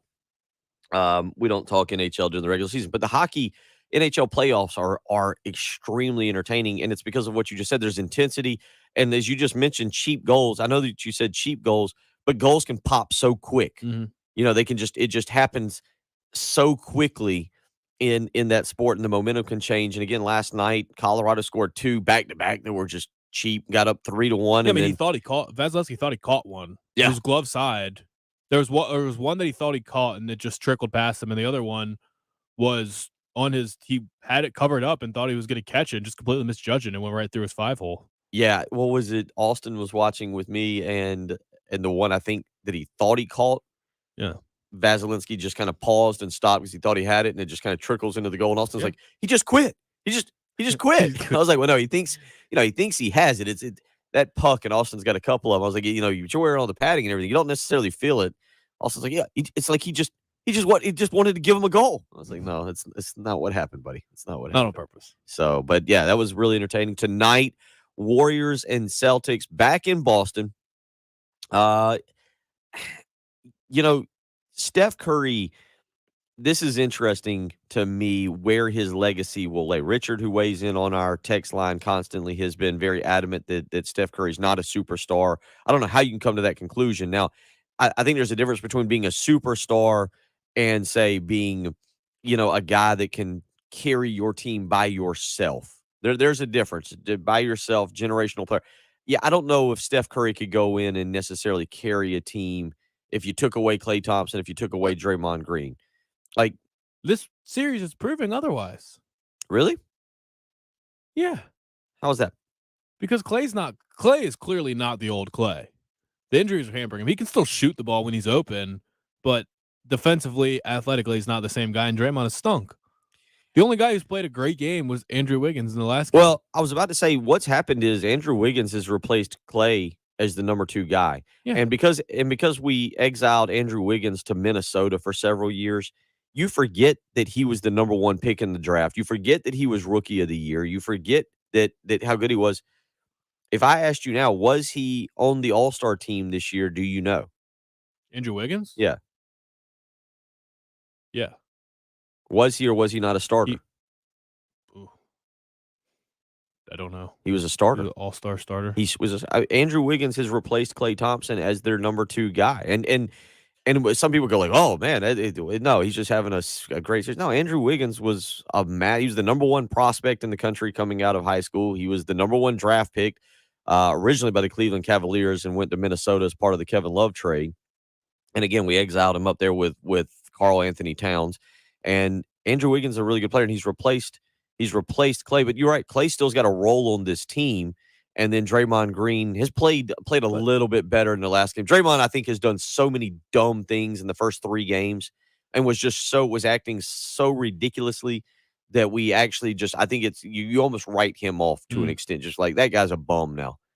But they're still contributing, and Steph Curry, because But he's done as close to carrying the team as you can. Just because he had one game where he didn't make a three doesn't mean that he hasn't been carrying the team. And you go back to all the series where I would say that one person basically carried the team, even Giannis. Mm-hmm. Every game that they won, because I remember talking about it game in and game out, every game they won, Chris Middleton would score 25 to 30 points. Every game they lost, Chris Middleton would be under 20 and stink. Kawhi with the Raptors, Kyle Lowry was still on that team. Pascal Siakam basically turned himself into a max player during that series, even though it was mostly Kawhi. There were still other guys having big games. And then LeBron against these Warriors in 2017, I mean, Kyrie was incredible in this finals. There was the game where Kyrie and LeBron both went for 40. Kyrie hit the shot in game 7 that the block by LeBron is the only thing that gets remembered, but Kyrie hit the shot that won that game. So nobody does it completely by themselves. So if someone's using Andrew Wiggins' great game 5 as a reason for, well, Steph's clearly can't do it by himself, he needs Andrew Wiggins to help him out, I think that's a crazy argument. Steph's been insane. He has been very good. I'm not saying that he hasn't, and I totally agree that he is a superstar. I think he's a different kind of superstar as opposed to the ones that I've grown up with, which was Jordan, Kobe Bryant. Obviously, you throw LeBron in there because I have watched LeBron grow up, and LeBron's been a big part of my NBA watching over the years. So Steph's an entirely different player. Tonight, though, the Celtics, Patrick, 4-point favorite in Boston, over-under set at 210 for tonight's game. Jason Tatum has been up and down in this series, and I don't know what you make of the Celtics' big three after this series. Do you say, okay, they've got a lifetime ahead of, because these windows can close quick. We've seen that, because I think naturally you look and say Smart, Brown, Tatum, maybe get Horford really rolling along for a few more years. But you see these windows close quick, and the East is pretty strong. I don't know what Philadelphia is necessarily going to be moving forward with Harden and Embiid, but the Bucks aren't going anywhere. The Heat have some serious decisions they've got to make. The Bulls seem to be getting better and improving that franchise, and the Hawks with Trae Young, they've got some pieces there. If they can add another one, maybe they get a little bit better. The East is becoming tougher and tougher. So what do you make of the big three of the Celtics and needing to get it done? If we were saying who's got a better chance of getting back just next year, I'd probably say the Warriors. And by the way, I left out, and I know everybody despises them, I did leave out the Nets with, I guess, their big three. That's going to be Simmons, Durant, and Kyrie. Yeah. I mean, because of that, I think the Warriors have a better chance of getting back next year. But just overall, this core of the Celtics is all young guys. I mean, Al Horford won't be a part of this team in 5 years, but Robert Williams has been awesome in this finals, and he's hurt. So he'll be a defensive presence for them for years to come. And then most likely, Jason Tatum's only scratching the surface of what he could be. So I think once you reach this superstar elite status, top 10 player in the league, top 5 maybe player in the league status, you would hope that this just pushes him to continue to ascend, and he'll be great. Jaylen Brown will get better. This experience will help them. Marcus Smart will round out his game offensively. Maybe he'll just become a better shooter, and they should be a force for the next decade. I mean, there's no reason that they can't be contending. Well, contracts and money and guys. Yeah, but they can pay maxes to Tatum and Brown, and then Smart's already got his contract, and they'll just need to figure out what to do with Robert Williams or just draft another big guy. I mean, I think Smart and Tatum will be there, or really that big three, Smart, Brown, and Tatum, but particularly Brown and Tatum as max guys will be there for a long time. So NBA Finals tonight, Game 6 up in Boston. We'll continue talking about that. South Carolina picks up a football commitment yesterday. Jalen Kilgore, a 6'2", 195-pound safety out of Putnam County in Eatonton, Georgia, chooses South Carolina really over Oklahoma, but he also had offers from Clemson, from Michigan, from Florida. Those were kind of the other major schools there that had stepped in, but it comes down to South Carolina and Oklahoma. He ends up choosing the Gamecocks yesterday, and we'll kind of see. He visited Oklahoma back on June the 3rd, visited South Carolina for an official visit this past weekend, and so he pulls the trigger on a commitment for the Gamecocks. So they add to their recruiting class. Clemson also picking up a big commitment yesterday as well. 4-star defensive lineman Vic Burley committing to the Tigers yesterday is they come off 2 weeks ago. Clemson had a massive recruiting weekend, and they have reaped the benefits of that by going on a run of commitments. And again, yesterday, Vic Burley, 6'5", 275-pound defensive tackle, top 50 player nationally, number 2 player in the state of Georgia, commits to the Tigers to give them another top flight defensive lineman. So they have gone on a run again since their big recruiting weekend. They've gone on a run of commitments as well. So the Gamecocks and Tigers doing very well on the recruiting trail right now. Coming up, though, it's time to tell you about the number 23 player in our countdown of top 30 Gamecocks of the last 30 years, the SEC era. This one, I think, will draw a little bit of a reaction in a positive way. We'll let you hear who that is, and we'll come back and discuss. You're listening to the early game on 107.5 The Game. Here's what's coming up on the next Extra Point. Hey guys, Pearson Fowler here from the Extra Point, and coming up on the Thursday edition of the Extra Point, we'll look ahead to Game 6 of the NBA Finals, an opportunity for the Golden State Warriors to close it out, win their 4th title of this incredible run, or can the Boston Celtics stave off elimination and force a Game 7? Plus, apparently, we're going to be having a therapy session with Preston Thorne. I've suggested that recruiting in college football might just be institutionalized gaslighting. That seemed to unlock something in Preston's brain. So we'll dig deep into the seedy underbelly of recruiting as told by Preston Thorne, and probably some more college football stuff to get to coming up on the Thursday Extra Point. The Extra Point. With Pearson, Preston, and Gamecock Central. 9 a.m. to noon. On your home of the Gamecocks. 107.5 The Game. Been talking a lot about smokers and grills and great gifts for Dad on Father's Day. But you know what Dad really wants? He wants a clean home. He wants to be able to watch basketball or hockey or baseball, watch the Braves. He wants to watch it in a clean home. So get Dad what he really wants this Father's Day. Get him Zero-Res. Have Zero-Res come to the house and get the house looking beautiful and clean. No one can clean like Zero-Res can, because only Zero-Res cleans with their patented electrolyzed water. No soap, no residue, no harsh chemicals. That's right. Zero-Res with their patented ZR water technology cleans your surfaces without the use of detergents or harsh chemicals, which means your carpets stay cleaner longer. Dad will love that. Walk around barefoot and drop chips on the floor and feel great about it. Pick them up and eat them while he's watching a basketball game or hockey, all because you got Zero-Res out to the house and had the floors, the tile, the upholstery, everything cleaned. And right now, you get a fantastic deal. If you mention me, Bill Gunner, and 107.5 The Game, you'll get 15% off all cleaning services. That's right. So give them a phone call, 803-262-4020. Again, just mention my name, Bill Gunner, at 107.5 The Game, and get 15% off all cleaning services. You can also go online, ZeroResColumbia.com. Use the promo code Summer Sale. And again, carpet, area rugs, upholstery, tile, air ducts, all 15% off when you call in, 803-262-4020, and you mention my name, Bill Gunner, at 107.5 The Game, or you go online, ZeroResColumbia.com, and you use the promo code Summer Sale. So don't wait any longer. You can schedule with ease online, ZeroResColumbia.com, or again, you can make that phone call today, 803-262-4020. Zero-Res, spell it backwards or forwards. It's the right way to clean. 107.5 The Game traffic from the Shepherd's Glass Traffic Center. Shepherd's Glass, a true reflection of quality. ShepherdsGlass.com. And 2 accidents to report right now. The first is going to be Lexington, Corley Mill Road and Lee Cleckley Road. There's also an accident on Monticello Road and Frost Mill Road, and a tree blocking the roadway. That actually on Corley Mill and Lee Cleckley Road. It's not an accident. It's a tree blocking the road. So might need to find an alternative route. This Boomer Science with the CBS Sports Minute, sponsored by Athletic Greens. 1 scoop of AG1 has 75 multivitamins to help you start your day off right. Go to athleticgreens.com/CBSAM. Is Washington quarterback Carson Wentz significantly better than backup Taylor Heineke? Probably not, but Heineke says he won't be starting since he's making $28 million less than Wentz's 30. Actually got a pretty good point. Boomer Science.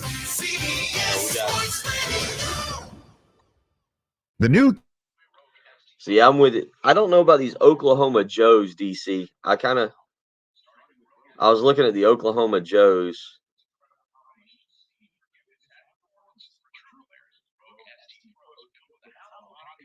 I really think the Rec Tech is probably the way to go, but I don't know if I'm going to spend that amount of money on a Rec Tech.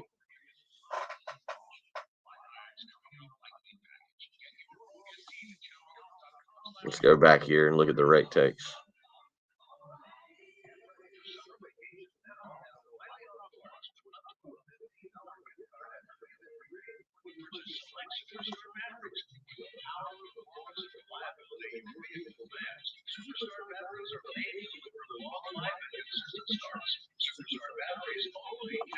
So is it pellet grills, Patrick? Is that what we decided? Because they had pellet grills and barbecue grills.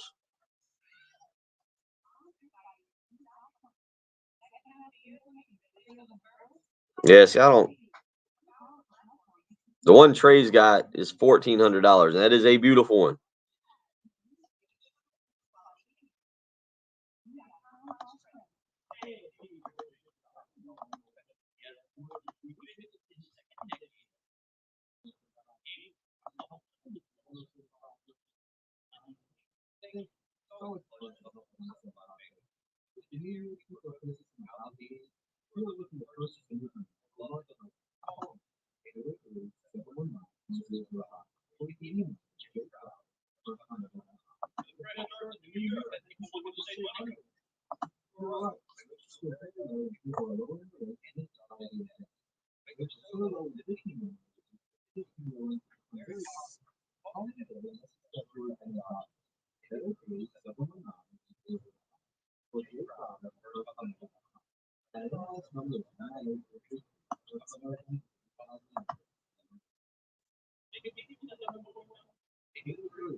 I ain't gonna get nothing accomplished today. I'm gonna be studying this.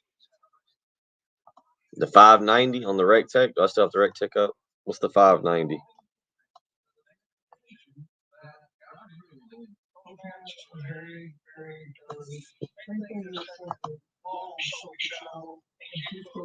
$900. Coming up on the old-timey clip in the number 22 player. Number 20? Nah, 23. 22. Oh. Clip of the day. On November 10th, 1984, Joe Morrison's fifth-ranked Gamecocks, 8-0 on the season, welcomed Bobby Bowden's number 11 Seminoles of Florida State. Raynard Brown, with his Gamecocks already leading 24-7, awaited the second half kickoff. With many Carolina fans not yet seated from the halftime break, this happened. Here's the voice, Bob Fulton. To the 15, to the 20, upward to the 25, still to State, bounces outside, he's down the sideline to the 40, he's down to the 30, to the 20, to the 10, to the 5, touchdown! An unbelievable kickoff return by Raynard Brown, 99 yards on the kickoff return. He came up the middle. It looked like they had him stopped. All of a sudden, he bounced away from tacklers, went to the outside, and ran down the east sideline. And that's our old-timey clip of the day, sponsored by Old Timey Meat Market, with 3 locations, Lexington, South Congaree, and St. Andrews Road in Irmo. Broadcasting live from the Herndon Chevrolet Studios. This is 107.5 The Game. Stop by or shop online today and see why Herndon Chevrolet makes you smile. To celebrate Carolina's 30th anniversary in the SEC, it's 107.5 The Game's 30 for 30. The 30 best Gamecocks football players over the last 30 years. Number 22, wide receiver, running back, Ryan Brewer. They set up a screen, and it goes to Brewer. 20, 15, 10, 5. Sam Brewer, his second of the day.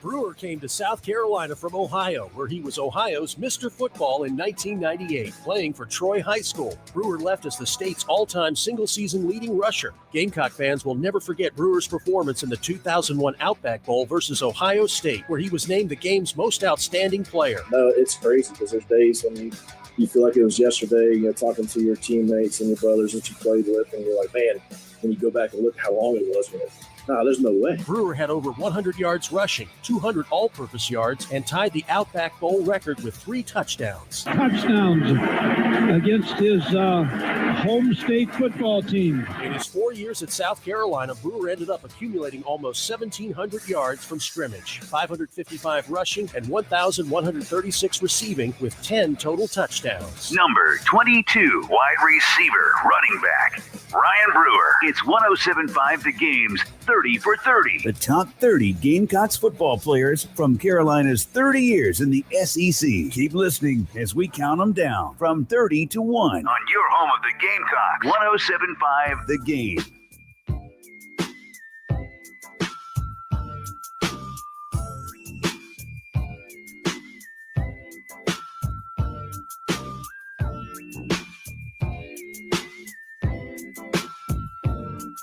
Couple really good clips there. Back to back, the Raynard Brown touchdown, kickoff return for a touchdown against Florida State in '84. That was a classic. Hope on the live stream says, "Oh, great play." I was at the game, went nuts when that happened. Yeah, that was a great one. And then there you go, the number 22 player in our countdown of the top 30 players of the South Carolina SEC era. And Ryan Brewer is, I think, is the perfect example of what South Carolina fans and what the South Carolina community can do, because he came to town and Ryan's been ultra successful. I know you can hear him here on our station occasionally or maybe weekly during the season with Jay Phillips, but Ryan has been ultra successful away from the football field, building a business, and has been supported by the community. But a lot of that was because of the work ethic, Patrick, that Ryan Brewer put in, the way he endeared himself to the community. I don't know. I'm not making fun of Ryan because he was an incredible football player, was a guy that came to South Carolina at the same time that I did. And obviously I was pulling like heck for him. And that little clip there was the Outback Bowl that I was at in 2000. But I don't know if Ryan ever had what I would say is NFL aspirations. I don't know if Ryan was ever a guy that was like, yep, I'm going to get into the NFL and make it. But what he did is he turned a great college career into a successful life. And a lot of that is also because he embraced the South Carolina community and they embraced him, and he worked hard and he's given back to the community. And Ryan, as far as a college career, absolutely phenomenal. I mean, absolutely phenomenal. Did whatever was asked of him, took Lou Holtz's jokes in stride, I think, for the most part. But Ryan Brewer was a guy that South Carolina fans knew was going to be reliable. They knew he was going to go out there no matter what his injury situation was and give 100%. And they knew that Ryan Brewer, the majority of the time, was going to deliver the play that they needed, even though he wasn't the biggest, fastest, strongest, whatever you want to use, guy on the field. And that Outback Bowl performance, I was down there that day, and I can't imagine a better script could have been written for a South Carolina player to go against a school that snubbed him to have the monster day that he had and win that ball game. And that's pretty much the only thing I know about him, because I watched that game and it was a great game. And I listened to the broadcast and they were talking about him being from Ohio, growing up a Buckeyes fan, I think. Is that right? Yeah. So that's, I mean, that's an iconic moment and game. And that was the first. That was the first Outback Bowl. Okay. That completed, that stamped what was the incredible turnaround. South Carolina had gone 0-11 the year before. Brewer was part of a 3-headed running back class that Lou Holtz brought in. That was Derek Watson, the in-state kid, Andrew Pinnock, the bowling ball out of Connecticut, and Ryan Brewer out of Ohio. 3-headed running back class. Watson was the guy that everybody was thrilled. And Derek Watson was electric. And, you know, who knows what Derek Watson would have been with Ryan Brewer's type of work ethic. And because people forget Derek Watson also was a part of the basketball team, played, I was a bench warmer, but was so athletic. He was part of the basketball team there for a little bit. but Ryan did all the things that were necessary, and they paid off on the field. It wasn't just a thing where, oh, he's a great teammate, and maybe we'll get him out on the field and he'll help a little bit. Ryan Brewer was a guy who did all the things necessary in the weight room, in the classroom, being a good teammate. And then when he got his chances on the field, when the ball was thrown to him or when it was handed to him, he made the plays that counted. And you're right, that Outback Bowl in 2000, New Year's Day, 2001, that's when it was the Outback Bowl. Remember, it's not the Outback Bowl anymore. What is it? It's the Tampa Bowl now. They went back Tampa Bay Bowl, yeah. Tampa Bay Bowl.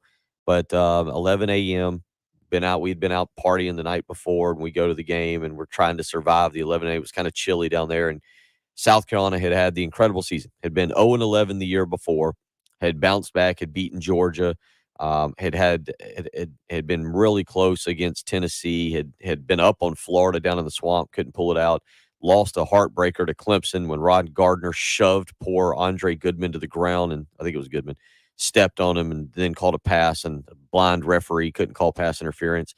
Tough game there in South, but South Carolina goes down to Tampa, plays tradition-rich Ohio State, and finds a way. I shouldn't say find a way, but South Carolina in that Outback Bowl, Patrick, they just pounded Ohio State. It wasn't 24-7 wasn't indicative of how bad South Carolina beat Ohio State that day in Tampa, and Ryan Brewer led the charge by just absolutely running over the Buckeyes. And I think flipping, if I remember late in the game, there's the play where Brewer gets knocked down in the end zone. He runs into the end zone for his third touchdown, gets knocked down. The Ohio State player's kind of standing over him, and Brewer stands up and just flips him on his head and kind of puts the exclamation point on the victory. So is that why he's on this list, or is he deserving? Was he on your top 30? Without that game, is he on this list? Is that I know it's one of the most iconic moments. He's on the list. Without that game, he's on this list? Yeah. He was a guy that is South Carolina, because I've again, you can break South Carolina down into really right now through 30 years, 3 eras of South Carolina football, 92 to 99. Sparky Woods, Brad Scott in the first year of Lou Holtz. South Carolina's kind of wandering in the wilderness of the SEC. They had the one bowl win. They had some nice moments here and there. Couldn't beat Tennessee. Couldn't beat Florida. They'd beaten Tennessee in 92, but couldn't beat Tennessee. Not only couldn't beat Tennessee, or were getting thumped by Tennessee in Florida on basically a yearly occasion. Georgia was semi-competitive, but Georgia in the 90s was not the Georgia that we all know now. Georgia in the 90s under Jim Donnan and Ray Goof were really something to behold for what that program should have been. But South Carolina was kind of competitive with Georgia, but they were kind of wandering. South Carolina was kind of wandering with some good teams. Holtz comes in. There was the rash of injuries, but he implemented his system, his style of football, his toughness, and South Carolina turned the corner and went 8-4 and 9-3, and kind of showed that, okay, we can be competitive. And Ryan Brewer was a big part of that. Ryan Brewer, Phil Petty. I mean, those were guys who had the workman like, let's go, and maybe we're not the fastest, we're not the strongest, but daggum it, we're going to outwork you. And Ryan Brewer had some really good games during that time, and it really kind of set the mentality of South Carolina football, I think, for the next 10 years. And then you get Steve Spurrier coming in, and South Carolina, obviously in 2009, emerges from kind of showing, hey, we can be competitive in this league. We can kind of compete to we can do really well with the 4-year run that they went on, the 5-year run there that they went on of not only winning games, beating Clemson, so forth and so on. And obviously the last 7 years has been very, very difficult for South Carolina fans. But Ryan Brewer, to me, there was a lot of games that you can point to. I will say this, and I'd be interested, and I did this one day when you weren't here, Patrick. If you talk about individual game performances, and I'll have to go back and see if I can find the sheet that I've got all this written on. But if you talk individual game performances, Brewer was mentioned very quickly here with that Outback Bowl. He goes up there, just individual game performances, right? Sidney Rice had a 5-touchdown game against Florida Atlantic in 2006, 9 receptions, 161 yards. Stephen Garcia's Alabama game performance, 17-20 for 201, 3 touchdowns and interception is up there. A couple Lattimore games were up there. Israel McQuamu's 3 interception game against Georgia. Clowney's 4.5 sacks. But Ryan Brewer's game against Ohio State in the 2000 Outback Bowl is probably top 3, top 4 all-time individual performances at the in the SEC era for a South Carolina player. That alone, yeah, but along with the rest of his career, puts him up there. Do we not count performances and losses? Jake Bentley's was up there. And Debo.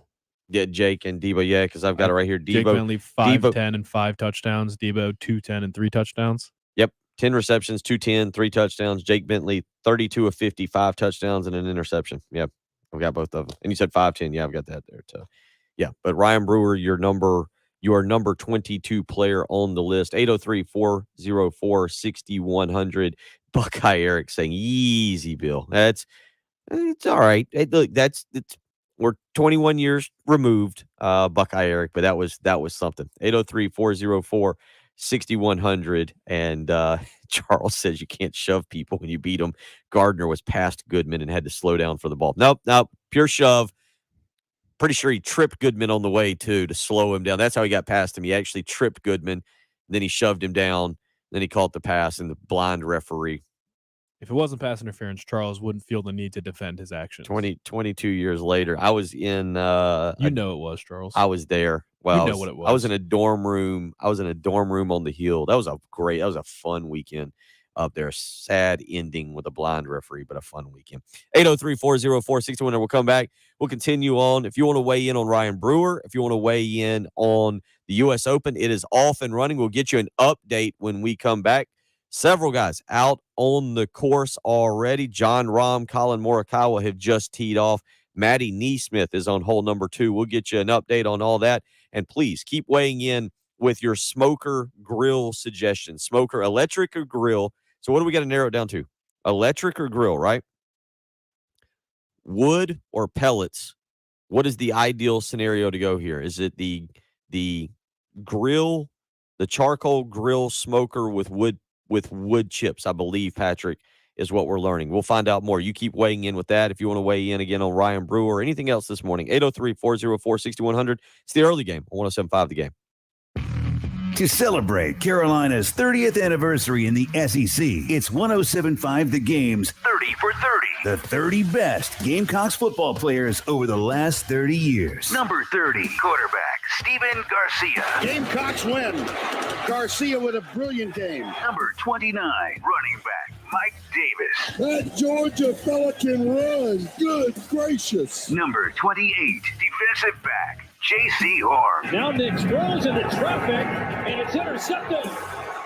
There's J.C. Horn again making a play. Number 27, wide receiver Brian Edwards. And with that touchdown reception of 23 yards, Brian Edwards has become the all-time leader in receiving yards at South Carolina. Number 26, defensive back Sheldon Brown. Reese swings it out to Bush, and the ball is knocked away, and an incomplete pass.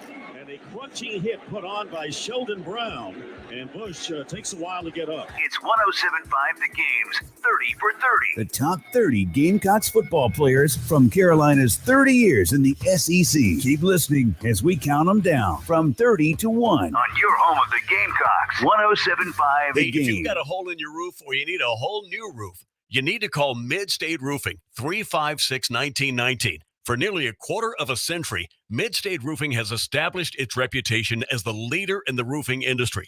Whether it's above your head or at your feet, perhaps a leaky foundation, 356-1919 is the number to call for all your roofing and waterproofing needs. The quality and craftsmanship of a Mid-State roofing system are tops in the industry, especially commercial and industrial roofing systems. If you own or you're in charge of a large building, warehouse, or industrial facility, then you're in charge of that roof. And at some point, a roof is going to need some attention. So the number to call for advice, service, results, and a commitment to customer satisfaction is 356-1919. See all that Mid-State has to offer when you click on midstateroofing.com. Tell them, Mid-State twins. If you have a leak, let Mid-State Roofing take a peek. 356-1919, midstateroofing.com. I see where we're going with this. Oh, boy. Monday through Wednesday. Oh, Dimitri, you should have just heard it. Let's see. What was it? It was, I'll tell you. Hold on. What, Jonathan Joseph was yesterday, I believe.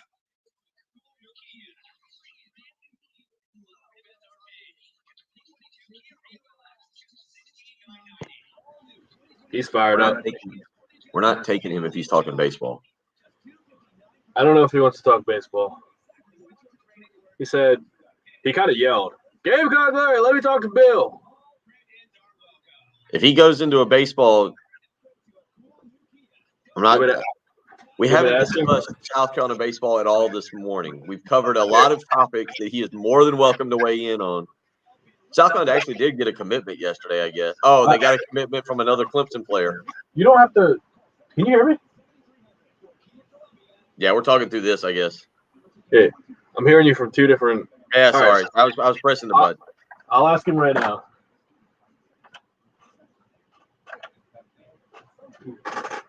Shoot, this is kind of hard to do. Hey, Gamecock Larry.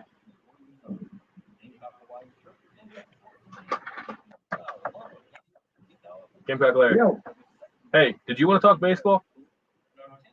Yeah. No baseball. Okay. Talk about grilling. Okay, talking about grilling. Okay, good. Bill said no baseball talk about Okay. No, I ain't talking baseball. All right. I got you on hold. Okay. Dimitri, this week it's been Pharaoh Cooper, Hayden Hurst, Jonathan Joseph, and Ryan Brewer.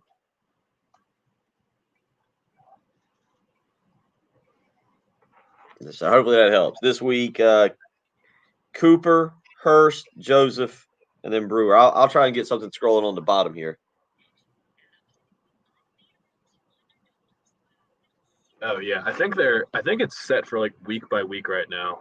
Hopefully they don't play 30 to 26 when we do it next week, because then it'll take 3 minutes. And by the end of it, it's going to be a 10-minute promo. I don't know if I can do.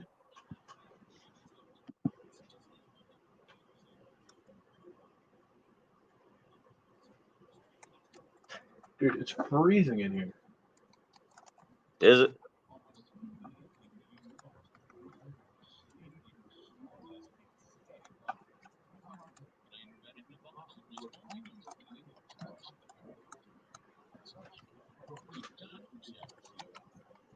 Yay.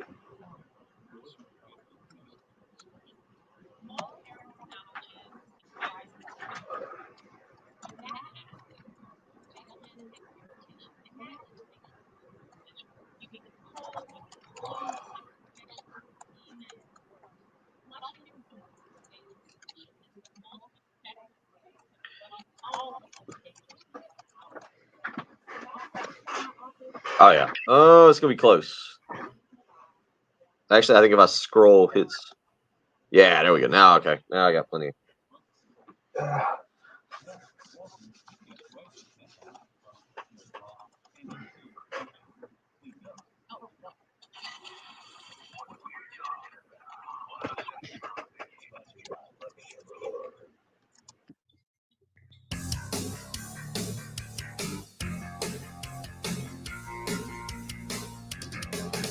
$7:40 on a Thursday morning. Bill Gunner, Patrick Perrette, as we kind of carry you through again, the number 22 player on our countdown of top 30 players of the SEC era, former Gamecock wide receiver and running back Ryan Brewer. So kudos to him for making the list. And again, I think he's probably listed as one of the more popular players of the South Carolina SEC era. I'd probably have him in the top 5 at least, and maybe in the top 3 of most popular players during that time. 803-404-6100. Also, we are trying to get some information on grilling because Father's Day is this coming weekend.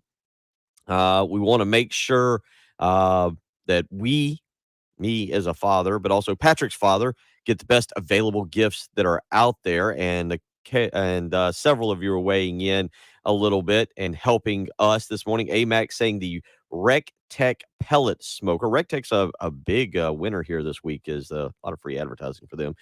Chris saying Pit Boss Electric with pellets. Let's see. Greg saying you need to get the early game sponsored by Grill Smoker Company like Dan Patrick has with Traeger. I agree. Somebody get on that. Where's our sales guy, Josh Yeoman and Jeff Haley? Get Josh and Jeff on that. Let's see here. Dr. Bulldog good friend of Gamecock Larry, who we'll speak with in just a second, says absolutely charcoal and add wood chips.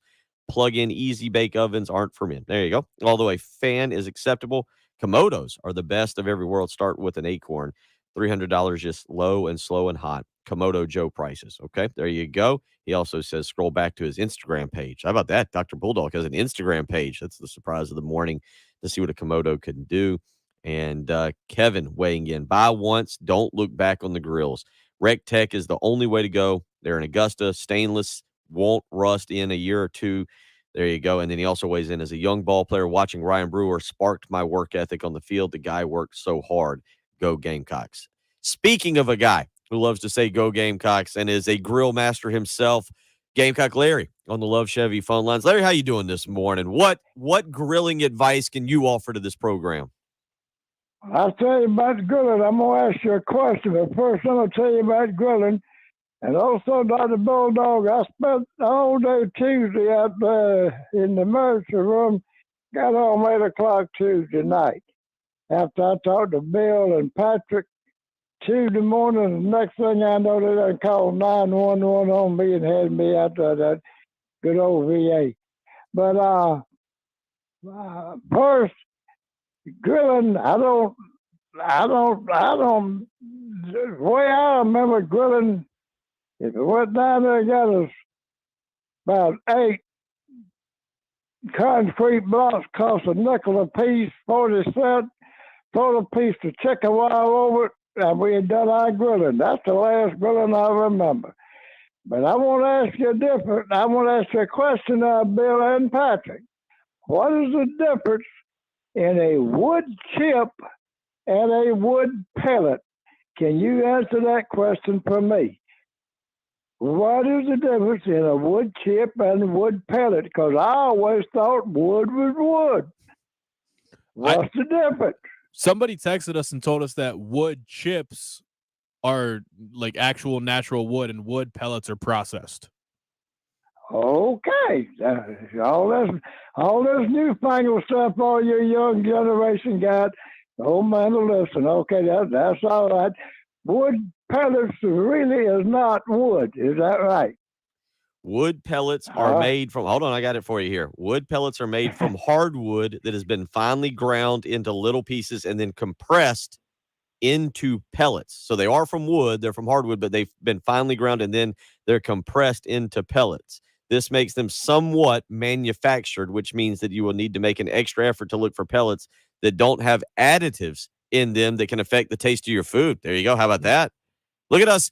Look at you bringing some knowledge to the program this morning, Gamecock Larry. I'm glad to have you on. I hope you're feeling better.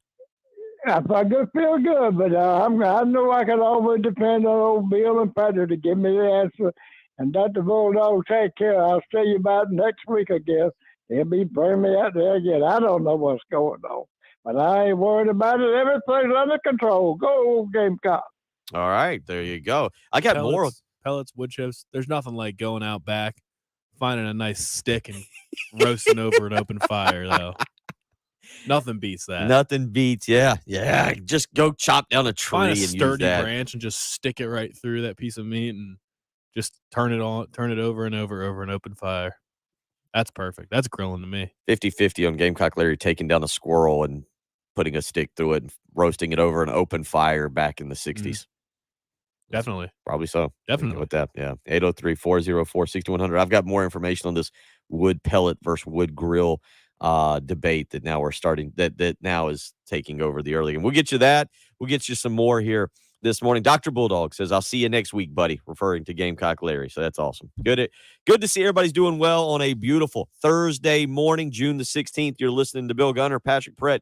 It's the early game on 107.5 The Game. 107.5 The Game traffic from the Shepherd's Glass Traffic Center. Shepherd's Glass, a true reflection of quality. shepherdsglass.com. And seeing two collisions right now to report. The first one is going to be on I-20 westbound. Mile marker 61 looks like. Going to have the roadway blocked there. And then a collision on Monticello Road and Frost Mill Road. Here's what's coming up on the next Game Time.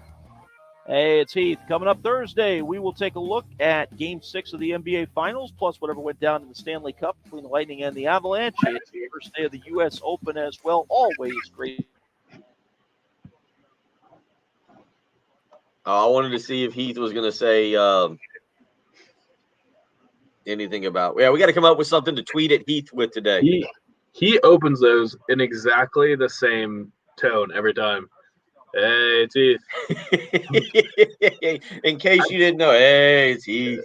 I feel like that's automatically plugged in, and they just insert it before every time he talks because it's exactly the same. Hey, it's Heath. What should we tweet at Heath about today?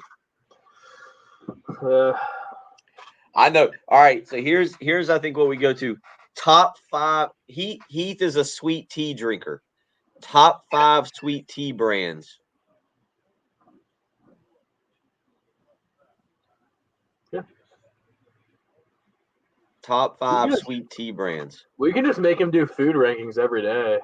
We could, yeah. We could, yeah. If you want to do, since we're talking about ribs tomorrow, the top 5 ribs he's ever had. Okay. Or yeah, I don't know if he's a rib eater, but we might something like top 5 chicken wing joints he's been to in his travels across the country. He always goes to barbecue places when he's in. Oh, does he? South, yeah. Oh, okay. Then all right. Top 5 barbecue places. You want to do that today, or you want to do it tomorrow? Whenever. We'll do it. We'll make him do it today. That way we can actually discuss it tomorrow. I actually like that because then we'll open the door to tomorrow to best barbecue places. Mm-hmm. Barbecue places. How do you want to word it? Barbecue joints in America. Yeah. Barbecue meals. I don't know.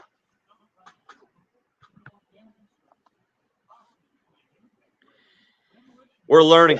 We're learning, Casey. I tell you what, there's a lot of information coming out of this program this week. I bought some. What did I buy? My daughter wanted sweet tea. I think we bought Milo's this week. I tell you, it was the first time I've ever tried I didn't know Milo's was like a national brand, even after the Bo Nix thing. I thought that was just like something like a local brand in Alabama, but we got some Milo's. Yeah. Yep. That Patrick who doesn't use a grill. Hope, I don't know if you were here for the Patrick has not used a grill in about 7 years. I've never owned a grill. Yeah. Yep. Larry, because I think Patrick's got a little bit of experience with barbecue across the country, and I think he's going to go Terry Black's as number 1. It was insane. It was ridiculously good. It ruined barbecue for me.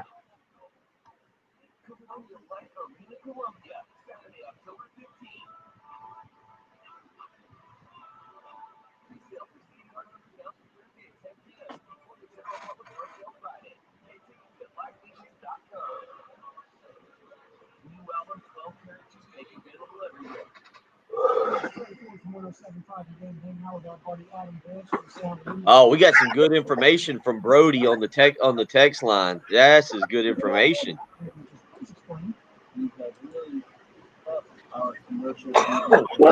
Nice. Huh? Well, I remember that. What was the grill we gave away? Do you remember? Traeger. It was a Camp Chef pellet grill. Is Traeger Camp Chef or is? No, I think.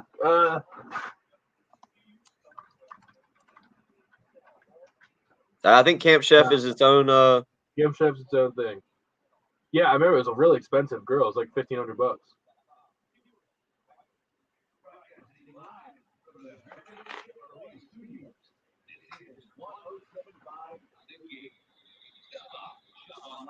It's a great promotion.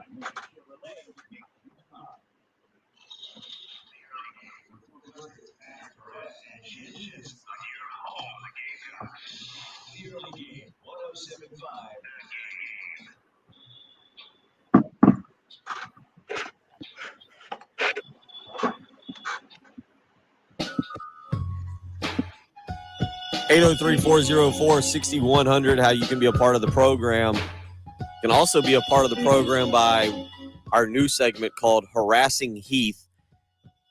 Just kind of came up with that right as we started the segment. But we do like it where we here on the early game, all of us here on the early game, tweet at Heath at Heath Radio to make a list each and every day. And what was it? Tuesday, it was the top 12 Colorado. Was it top 10 or top 12?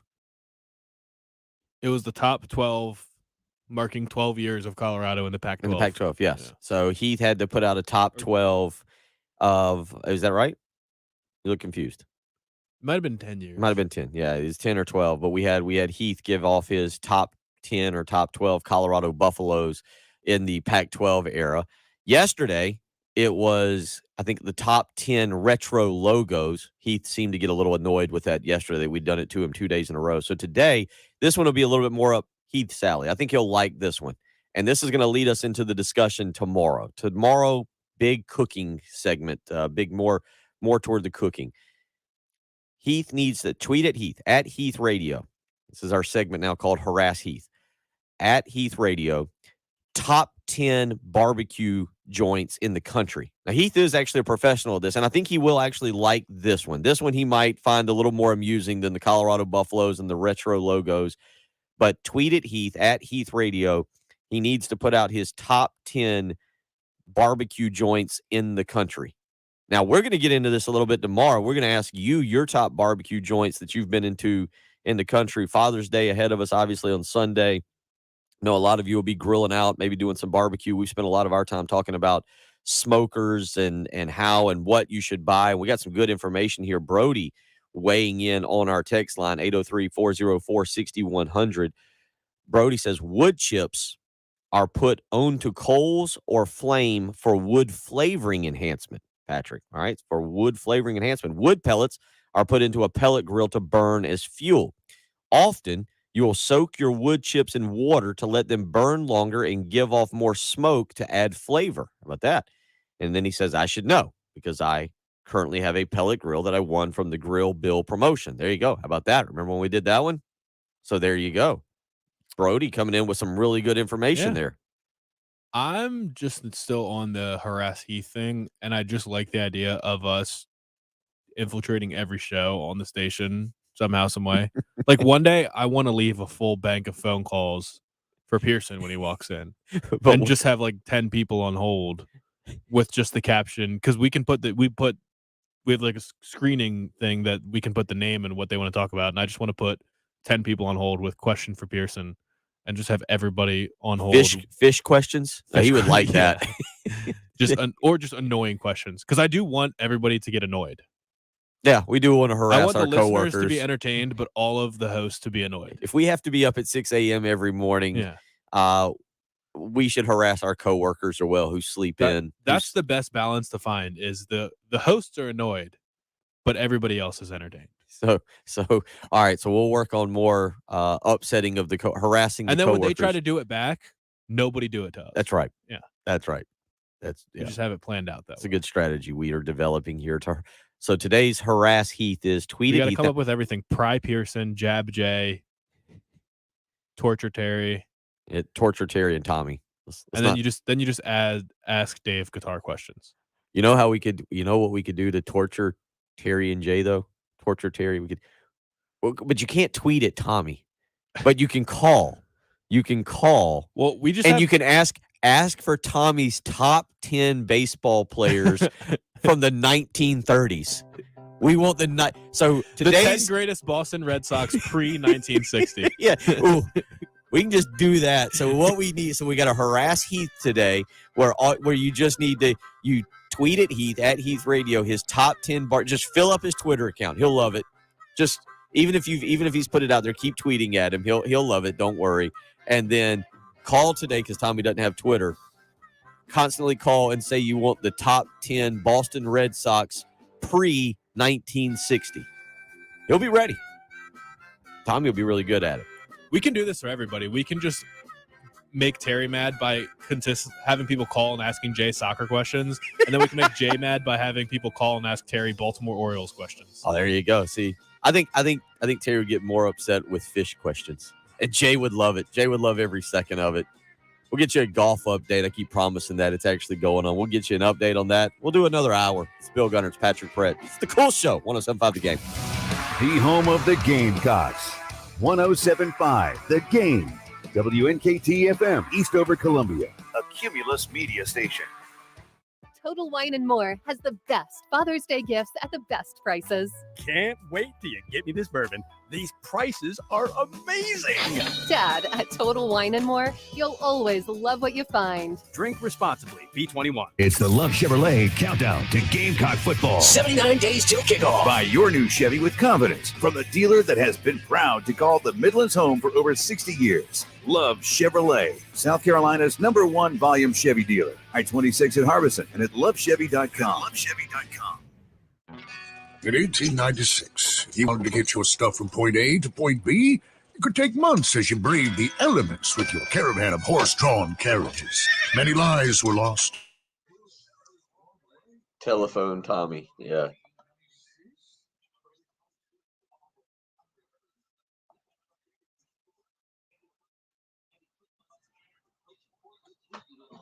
Let's see here. What have y'all been doing where we were harassed? So, yep, Bojangles sweet tea.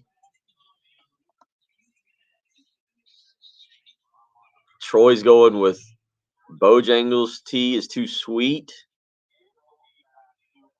Rick going with Rush's has the best tea. Kansas City has, yeah. Oh, okay, that's a good.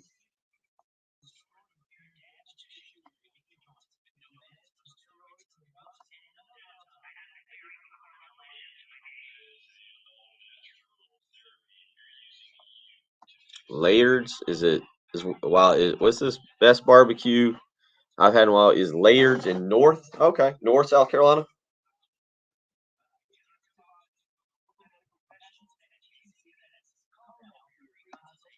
Oh, the original Dreamland. Now that one's one Patrick needs to go to.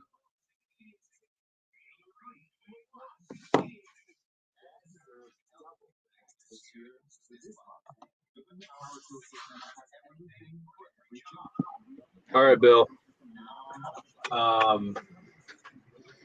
Put this guy on, Kevin. He's got a conflicting view of the pellet versus wood chips than what we just got. A conflicting view? Yeah, because somebody told us that the wood chips, you dampen the wood chips and they add smoky flavor to the meat. He's saying that wood pellets are better because it's not dirty smoke. And he's saying the wood chips just adds dirty smoke to your food. And it's not good. Okay. And he wants to talk about Ryan Brewer, too. All right, we can definitely do that.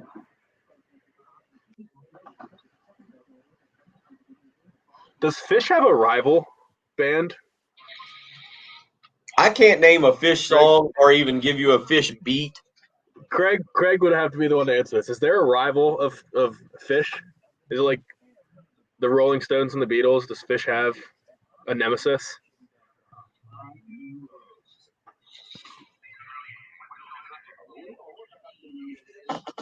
Widespread Panic, that's the rival. Okay.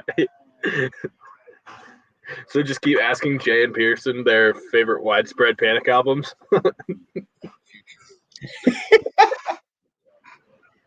Grateful Dead fans hate Fish fans. Okay. Deadheads and Fish fans, not. Yeah, standard. Vocabulary straight out of the Jen Jensen playbook right there when not happy with how something ends. On your home of the Gamecocks, 107.5 The Game.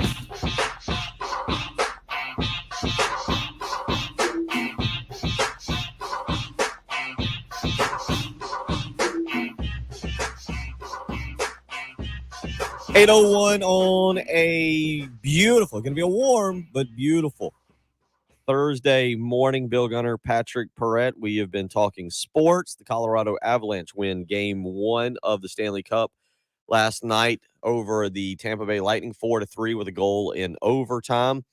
Boston Celtics host the Golden State Warriors tonight, game 6 of the NBA Finals. Celtics down 3-2. They look to even that series and send it back to Oakland.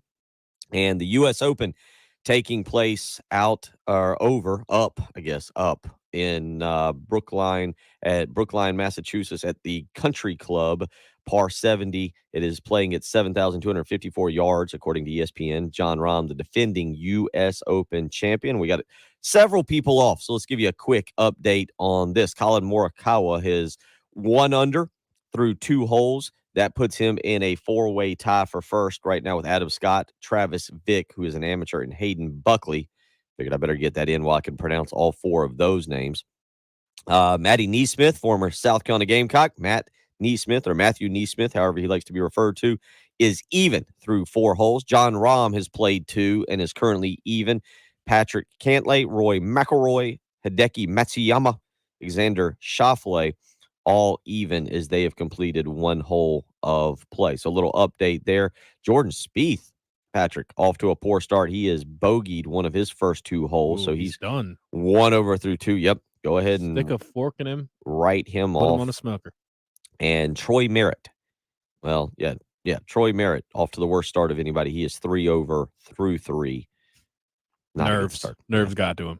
Yeah, it's not the way to start the U.S. Open. So maybe he'll feel comfortable now and realize that just sit back and relax and play the final roughly 32 holes and just hang out and enjoy the experience. So if you want to weigh in this morning, 803-404-6100. So Stanley Cup, NBA, U.S. Open golf, our number 22 player in our countdown of top 30 Gamecocks of the SEC era is Mr. Ryan Brewer, a fan favorite, a guy who I think probably, and this is a discussion maybe for another day, maybe next week, Patrick. I started this and I've got the list right here. But top individual game performances, and you're right, the Outback Bowl against Ohio State in 2000 is certainly a massive reason that Ryan Brewer is on this list, but it's not a one-off type game. Like Israel Mukwamu being on this list, I would be shocked if he is. I don't think he is at all. So, but that would be a one-off game, right? Like Israel Mukwamu's one game is the Georgia game. Ryan Brewer did other things in his career that not only endeared him to South Carolina fans, but makes him stand out as a top 30 player in the South Carolina era. So if you want to weigh in on Ryan Brewer this morning, memories of him, because that was really a fun time, Patrick. South Carolina had been in the doldrums, 1-10, 0-11, and Lou Holtz comes in, and that 8-4 season, the 9-5 season with Steve Spurrier was a lot of fun. That was a lot of fun as a Gamecock fan. But that 8-4 season, that rise kind of that year, the way that team played, the defense, having lost 21 of the last 22, or having lost 21 straight, that was such a fun year. And you had some really great, fun memories. The Eric Kimry fade to Jamel Kelly. Obviously, again, Ryan Brewer's performance in the Outback Bowl. So a lot of really great things happened that year. But Ryan Brewer, certainly a guy who was very fun to watch, gave it his all, and has gone on to do a lot of great things for this community. And it's fun to see him really having the success he is. So if you want to weigh in on that, certainly 803-404-6100. The other topic we continue to go on with, very simple. What is the best way to go about smoking meat here? Is it the charcoal grill, Patrick? Is it the electric smoker? Is it wood pellets? Is it wood chips? Now, we're going to get into recipes and barbecue and all that tomorrow. So as a lead up to that, we're doing a Harass Heath segment today. So at Heath Radio, ask him, we need a list of Heath's top 10 barbecue joints across America. Heath travels, so he's going to have several. But tweet at Heath Radio, his top 10 barbecue joints across America. So we've got the spectrum covered this morning. Sports, grilling, barbecue, all of it covered, Patrick. Anything we're leaving out? South Carolina got a football commitment yesterday. Jalen Kilgore, 6'2", 195-pound safety out of Georgia. Just generally harassing coworkers. Now we're harassing coworkers. That's right. Oh, and call Tommy Moody today, 12 to 3, and ask him. We want the top 10 Boston Red Sox pre-1960. Yep. And apparently we've also come upon, if you want to call Jay Phillips or tweet at him, the top 10 Widespread Panic albums. I don't know if Widespread Panic has 10 albums. Okay. Top 5. Top 5. Yeah. So there we go. So we've got a harass coworkers, a barbecue session.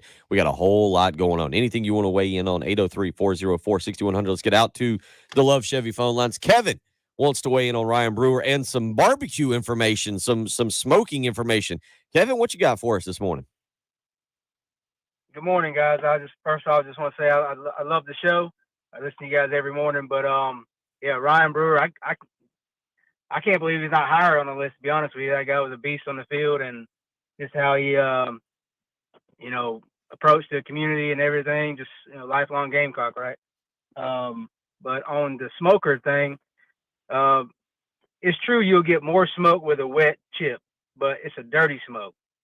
So the best way to smoke is on a wood burner with a burn box, but you got to sit there and babysit it all day long, so it's a very, very long cook. The good thing about the pellet grills is once you set it, you can forget it. It control its temperature, and it's a very clean smoke, so you'll get the traditional smoke flavor and the smoke ring without having to work for it all day long.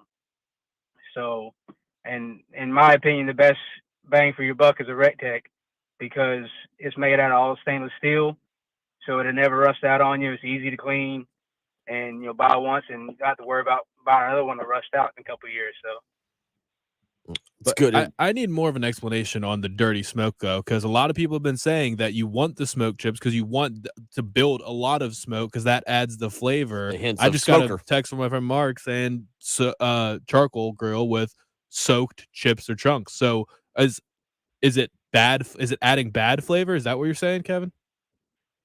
Yeah, in a way, it's way I've always been taught is if you can see the smoke, you got a dirty smoke. It's got a lot of Imperials in the moisture and stuff. So that kind of stuff will translate into your meat you cook. So like with a pellet grill, it'll smoke really bad for first couple minutes and then it'll clear up. You're still getting that good smoke, but you can't see it. It's just a pure flavor of smoke. Okay. There you go. I feel like this is almost controversial. In a way, it's become. Thank you for the phone call, Kevin. It is. There's a lot of information. At first, probably about an hour ago, I thought we were doing a paralysis by analysis type deal here where we were overthinking this. But now what I think we're seeing is the smoking conversation, the smoking of meats conversation, needs to be had more frequently among adults here so that we can narrow down the best technique to do this. And I think the only way to do that is for us to locate an expert, a true expert. We're going to need to locate a smoking meats expert out there and it also sounds like, Patrick, what we need to do is have somebody either here or through the excellent use of technology that we're allowed to use, do a show on location, preferably, or at my house in the morning from 6 to 9 and have a professional up there showing us what to do. Isn't the finishing process of smoking wrapping the meat and letting it cook for a little while longer outside of the smoker? I'm pretty sure that's how it goes. Is it? I've helped my uncle pull out meat, and that's how he always did it. He wrapped it up in foil or something and put it in a cooler. Okay. So if that's how it works, then anyone at home can start smoking meat in the morning, and they'll have plenty of time to let it finish in the car on their way here to Gervais Street and drop it off, and we'll let you know. Yeah. Okay. Drop it off. I'm with you. We can taste test in here. Okay. That's another good strategy. I like that strategy. Yeah. I'm with you on that. Miss Sharon will let you in. Yeah. We'll tell her if somebody walks through these doors with a big hunk of meat in their hands, they're going to be let in the building. Okay. You probably have to give her some too, though. Yeah. Yeah. So we will continue on with this. A lot of you weighing in also on Twitter. You can follow us on Twitter at Will Gunter is the way to do that. You can also follow Patrick at _Patrick Perrette is the way for you to do that. Several of you weighing in. Let's see on a couple of this. Paul up in Virginia. He's listening from Northern Virginia and says he's listening he's in Northern Virginia. He's hitting me up on Twitter. Says yesterday was a huge day for Gamecock football recruiting class for 2023. #Beamer Ball. It was. South Carolina gets a commitment yesterday from Jalen Kilgore. Several of you also weighing in with some cooking ideas, some cooking thoughts, and then also Chris weighing in, and I like this one for Jay Phillips, and we'll get to Jay Phillips on this one too. How about a top 10 FCS wins for the Gamecocks?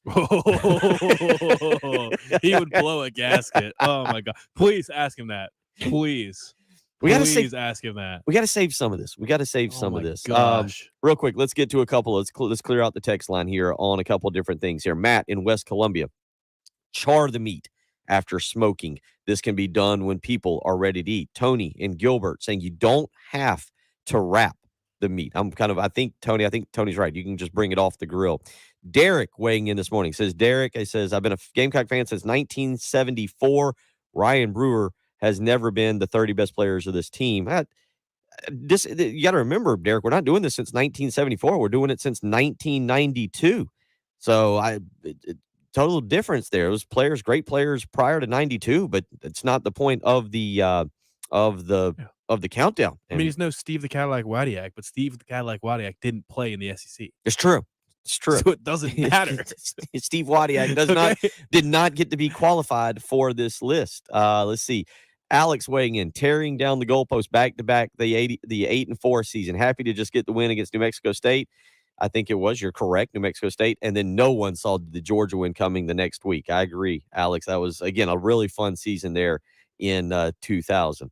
803-404-6100. One more here. Jeremy weighs in, says wood chips burn and smoke longer when soaked, but they drop your charcoal temperature. Better flavor and temperature control with dry wood chips. I think that goes along with what I just got from Hunter saying soaked chips have a lower temperature fire, and the smoke at that temperature doesn't taste good. It tastes burnt, but when it gets hotter, the smoke is cleaner. It's a complicated process. You see? Are you ready for that? This is why I'm starting to become more terrified. Yeah. But I want to do it. I want to enjoy it. It sounds like something to sit outside and enjoy and do while watching a sporting event. There's plenty to watch. U.S. Open going on.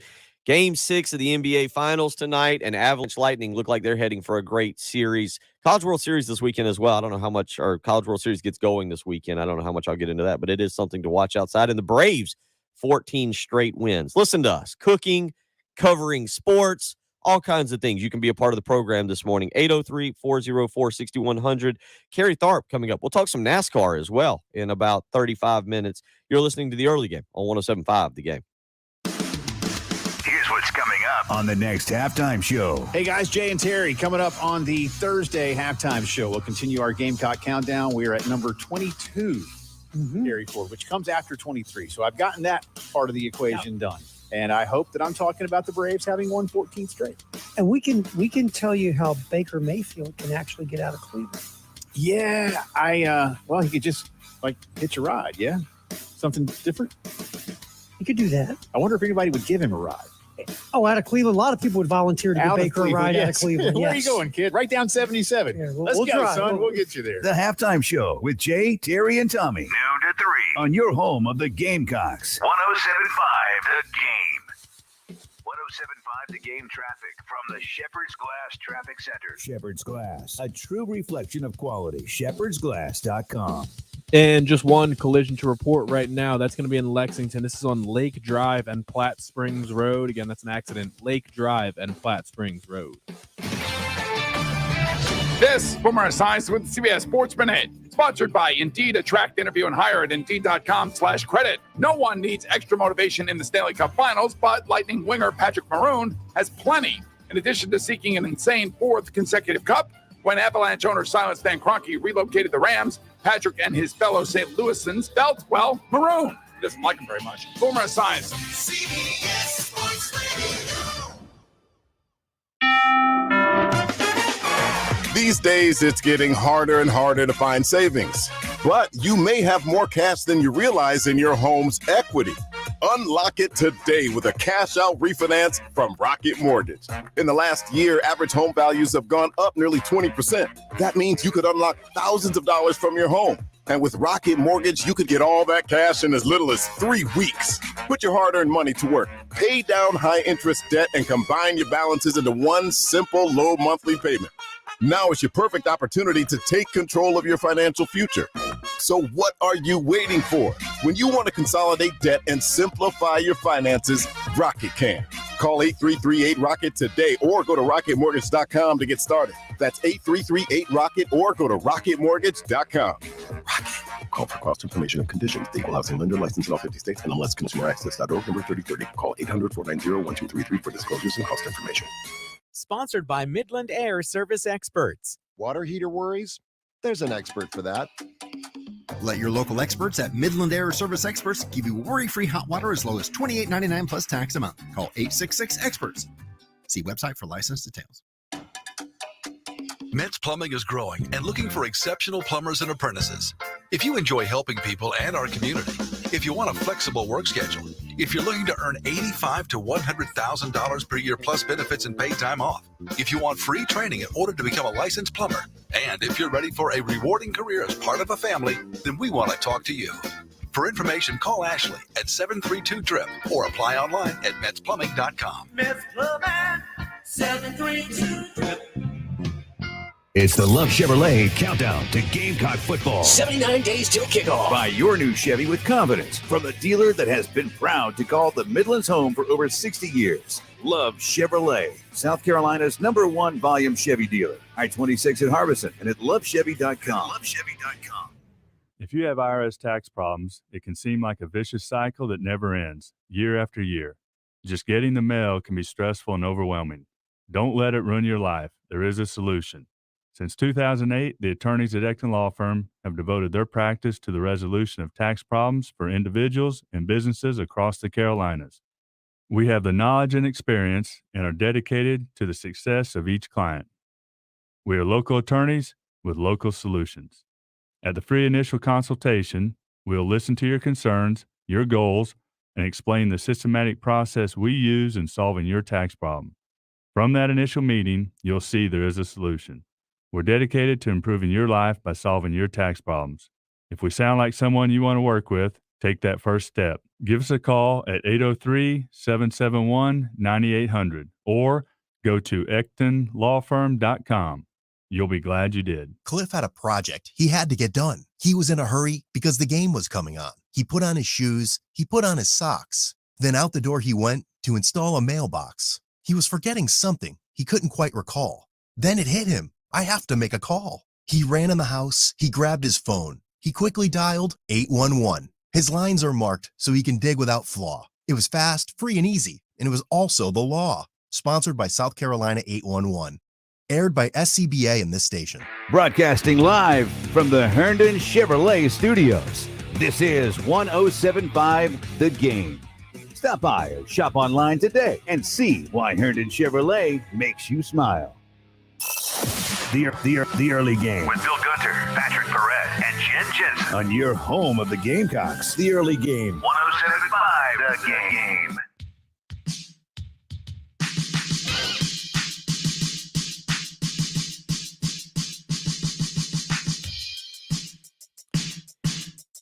803-404-6100 if you want to weigh in this morning as we, again, cover everything. If you want to talk NBA playoffs tonight, we can certainly do that. Anonymous texter also giving us a little traffic update, and we'll let him know. 26 East is a parking lot all the way to exit 97, anonymous texter says. Probably another wreck. So keep an eye out there. 26 eastbound parking lot all the way to exit 97.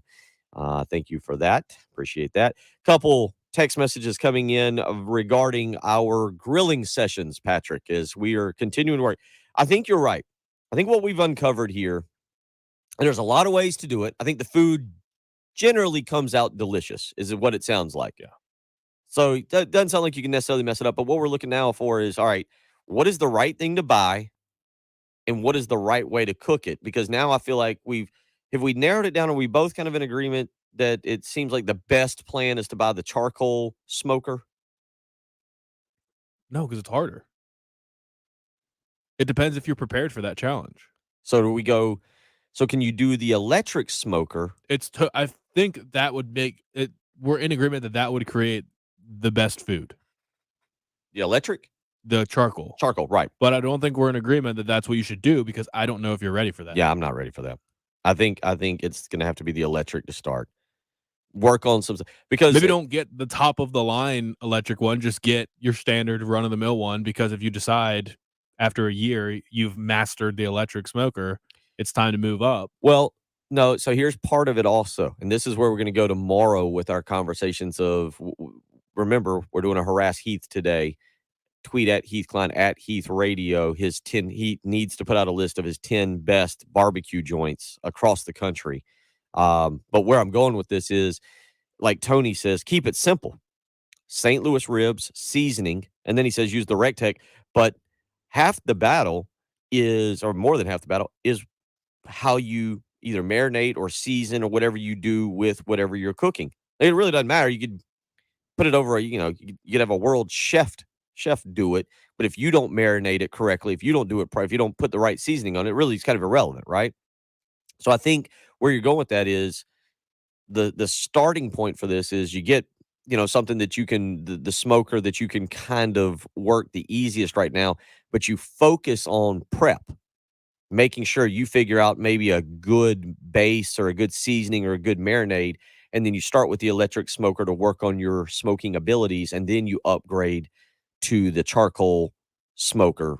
But now the question is, okay, if you use the electric, do we go wood chips? Do we go wood pellets? And then if it's wood chips, do we soak them or do we not smoke them? Sean says there's charcoal flavored pellets. Oh, so much going on. 803-404-6100. Again, if you want to weigh in on this conversation tomorrow, we will ask you for your best barbecue recipe. Maybe of all the things we talk about, I still think an early game cookbook is something we should consider, but your best barbecue recipe. And 2, we ask for your best barbecue joint you've ever had anywhere. Patrick's already got his. Terry Black's. Yeah, it will never be topped. It's in Austin. Yeah. Terry Black. So tomorrow, that'll be tomorrow's show. So a little homework here this afternoon. 803-404-6100. How do you want to weigh in? Update from the U.S. Open. Not a whole lot of change. A couple more people jumping in at 1 under. Colin Morikawa, Adam Scott, Hideki Matsuyama, Russell Henley. Couple names that you would recognize that are currently at 1 under. Matt Neesmith hanging in there at even. Alexander Schauffele, Roy McIlroy right now also at even. John Rahm has made bogey on number 2 or number 3, so he is +1 through 3. Jordan Spieth hanging in there at +1 as well. So the U.S. Open off and running again tonight in Boston. Boston a 4-point favorite. Patrick against Golden State. Biggest player in this game. Is it Tatum? Is it Wiggins again? Who are you going with, the guy that makes is it Al Horford? Al Horford had the 26-point game in game 1. Who are you going with biggest player tonight? Well, is it X Factor biggest player? Because I'm saying the biggest player is going to be Steph Curry. He's going to go off tonight. But you're saying he goes off, but they lose. The over under, yeah. Well, I just wanted to go 7, and I'm kind of conflating the two. I'm also going back and forth on that because I also like seeing teams that are not my own teams win in away arenas, because it's just funny to see the losing fans have to watch them celebrate. But yeah, after Steph makes 0 threes, I think he's going to make 8 or 9 threes tonight. I think he's going to have a monster game. He's due for a monster game. And maybe the Celtics second guess, hey, we basically doubled Steph at all turns, guarded him as soon as he got off the court. We just were not going to let him get open looks from 3. And I'm wondering if they'll run that back again and say Andrew Wiggins isn't beating us twice, or they're going to say, okay, well, we were just leaving everyone else too wide open, so we need to just make Steph beat us. I think it'll go either way, and I think that will probably determine how this game goes, because if they sag off of Steph a little bit to try and help everybody else out, Steph will light them up. If they just say, no matter what happens, Steph Curry's not beating us tonight, I'm not so sure Andrew Wiggins is capable of having that type of game again. I think that's the point. Like you said earlier, that Klay Thompson is a nice piece right now, but he's not the Klay Thompson. Injuries have he just doesn't seem to be the Klay Thompson that we've seen. He was the best 3-and-D player in the NBA for 5 years. And at this point, and I said this, we discussed this earlier in the program about Andrew Wiggins kind of replacing Klay as the number 2 option. And I think that what you just said, can Andrew Wiggins have that kind of 26 is, I mean, that's 20. Not only that, 26 and 13, and spending the entire game covering Jason Tatum, which is an exhausting assignment. Like Andrew Wiggins' stamina is off the charts. because he was working nonstop. So I was just couldn't be more impressed with his game. And Jason Tatum played well. I think Jason Tatum played great because Andrew Wiggins was in his face and he was making Tatum take really, really tough shots. So Andrew Wiggins was going all out for however long he played, 40-some minutes. It should be an entertaining game. The thing that stinks, and we talked about it, is that, Patrick, again, you even go back to Monday night. It's a 10-point game. The Warriors win 104-94. Do we get a game tonight? Odds say no. These playoffs, quite honestly, you've had good games. But by and large, I don't think you've had something that pulled you in with a series. The Bucks Celtics was really the best. The Bucks Celtics, in terms of coming down to the final seconds and teams having to make shots and somebody doing something heroic. But other than that, and even in this finals, generally the last 5 minutes have been pretty anticlimactic. They've not been a lot of fun to watch. It's just not been something that's held your attention. Do we get that tonight? I doubt it. I think overall we're going to look back at this and say these playoffs kind of sucked, and this winner was a worthy champion, but they're not sniffing the history books. Like, this Warriors team is substantially worse than all the other Warriors teams that won the championship.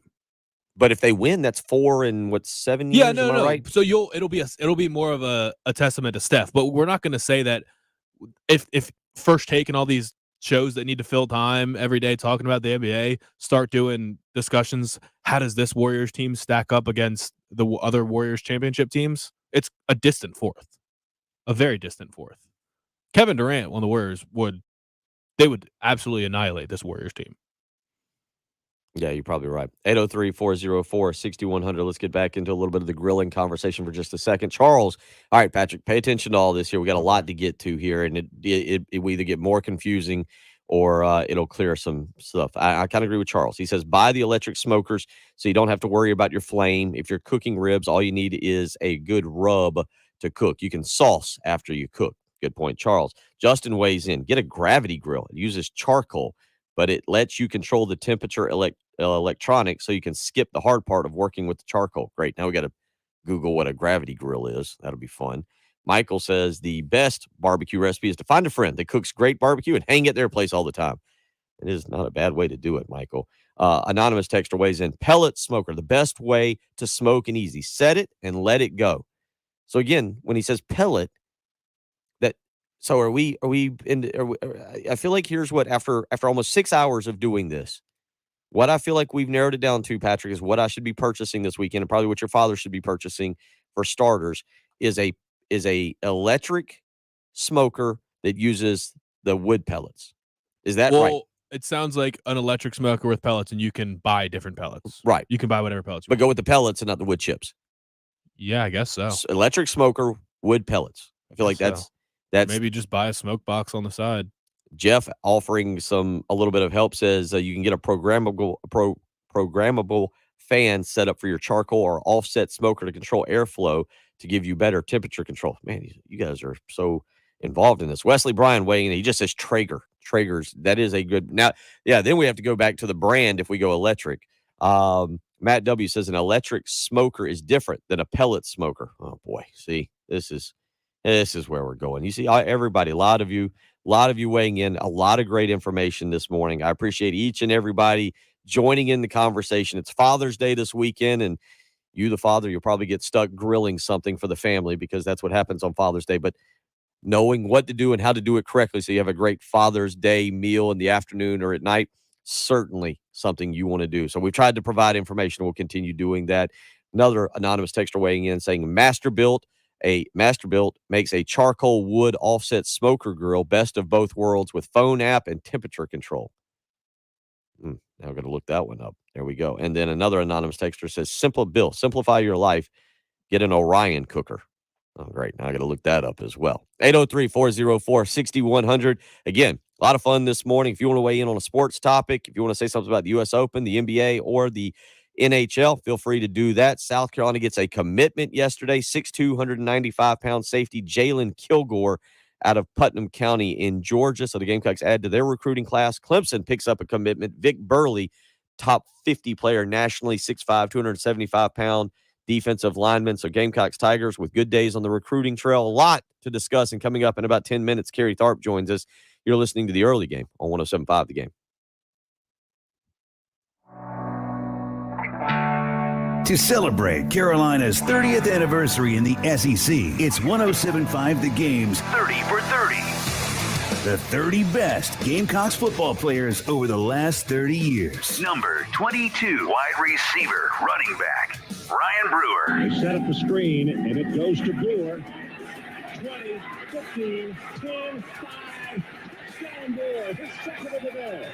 Brewer came to South Carolina from Ohio, where he was Ohio's Mr. Football in 1998, playing for Troy High School. Brewer left as the state's all-time single-season leading rusher. Gamecock fans will never forget Brewer's performance in the 2001 Outback Bowl versus Ohio State, where he was named the game's most outstanding player. No, it's crazy because there's days when you feel like it was yesterday, talking to your teammates and your brothers that you played with, and you're like, man, when you go back and look how long it was, no, there's no way. Brewer had over 100 yards rushing, 200 all-purpose yards, and tied the Outback Bowl record with 3 touchdowns. Touchdowns against his home state football team. In his 4 years at South Carolina, Brewer ended up accumulating almost 1,700 yards from scrimmage, 555 rushing, and 1,136 receiving, with 10 total touchdowns. Number 22, wide receiver, running back, Ryan Brewer. It's 107.5 The Game's 30 for 30. The top 30 Gamecocks football players from Carolina's 30 years in the SEC. Keep listening as we count them down from 30 to 1. On your home of the Gamecocks, 107.5 The Post Game. Malone, the 12 Carat Tour, the long-awaited event.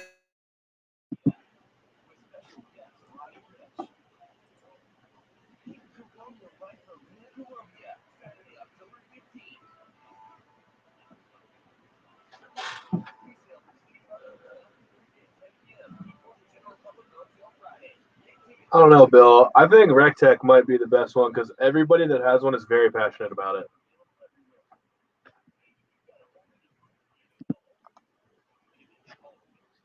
Yeah, I think Traeger, RecTech, and I doubt it because we just haven't heard enough about it, but Camp Chef is probably the other one. Pitball seems pretty good. I think it's a matter of marrying in the best available price. And again, I'm still kind of confused. So it's almost, I almost think what you need to do is get what they're saying is the grill. So I guess maybe it's time to upgrade the grill, but get one with the smoker box next to it. Does that make sense? Yeah. Because then I think you can grill, but then you can also smoke. So that's a 2 birds in 1 stone.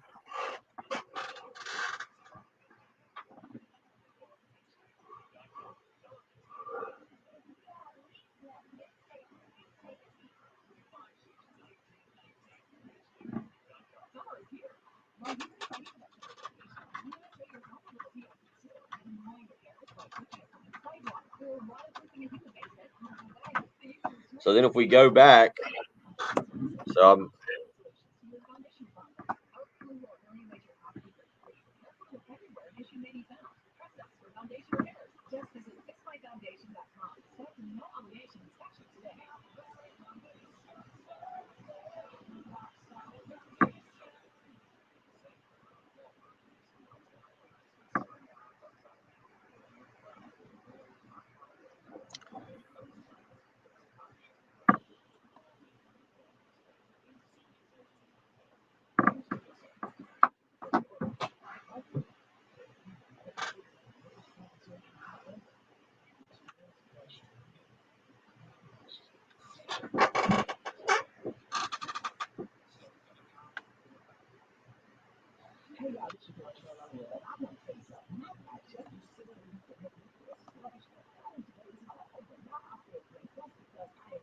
Patrick, I'm starting to think the pellet grill, not the electric smoker, is the way you have to go here.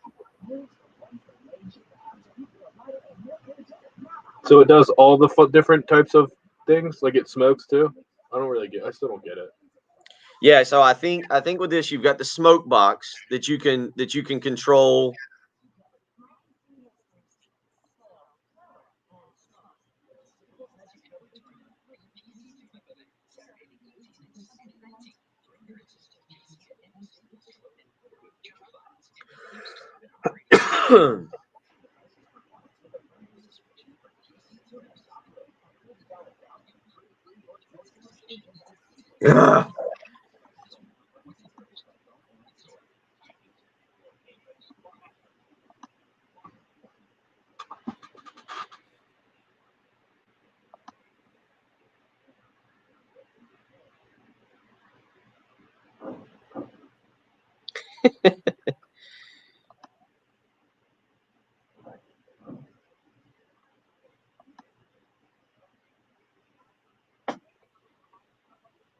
Yeah, this guy, Preston, says, I've got a Rec Tech and it's hands down the best overall smoker grill searing machine. Yeah, I read his message. He seems like he knows what he's talking about. Sometimes when people, we're back, by the way. We'll continue this.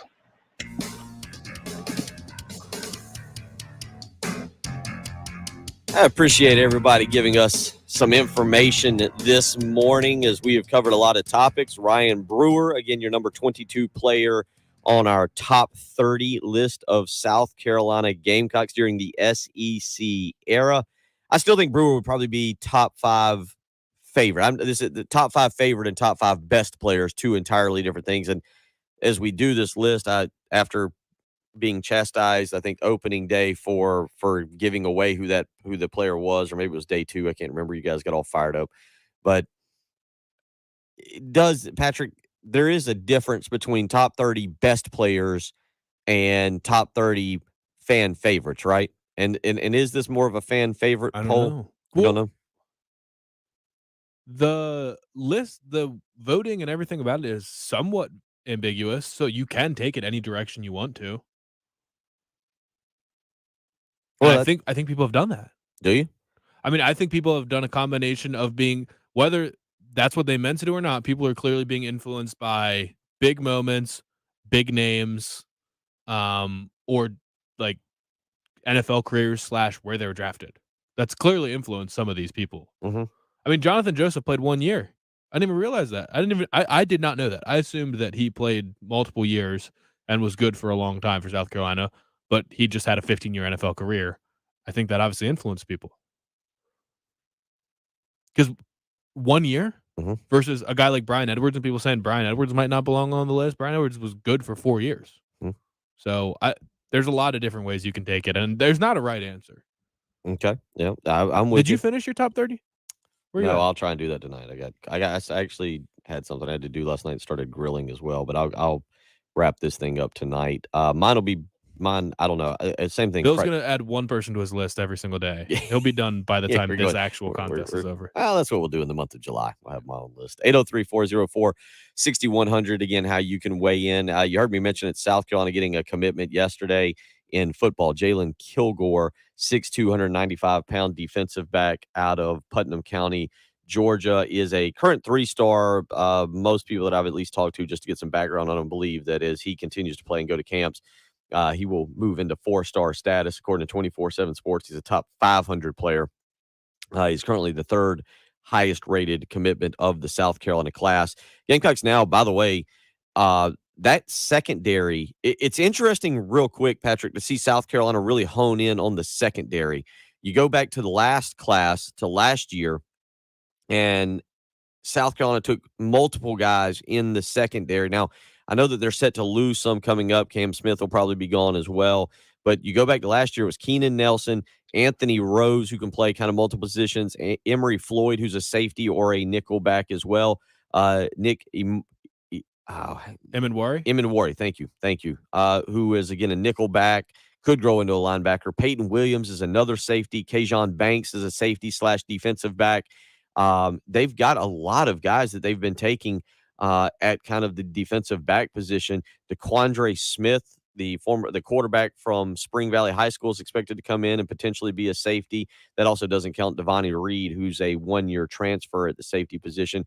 But if you look at what they're doing, you see South Carolina has really focused for Torian Gray on trying to upgrade that defensive backfield, because now, again, Cameron Upshaw a safety. You've got Jalen Kilgore a safety and Zabari Sandy a safety as well. Now, all these guys could slide down and play nickel or defensive back. So just because they're listed as safety doesn't necessarily mean that's where they're going to play. Yeah, I mean, the secondary in general is a good spot to focus on. I'd say reason number one is because the hit rate is probably a little bit lower. When you're looking at recruiting and you see a 300-pound defensive lineman who's just moving everyone, it's easier to tell who's going to translate because there's constant one-on-one matchups. It's hard to evaluate secondary players because you never know how sophisticated a high school offense is. There's not always one-on-one situations, things like that. It's just there's a lot of misses at that position, so that's important.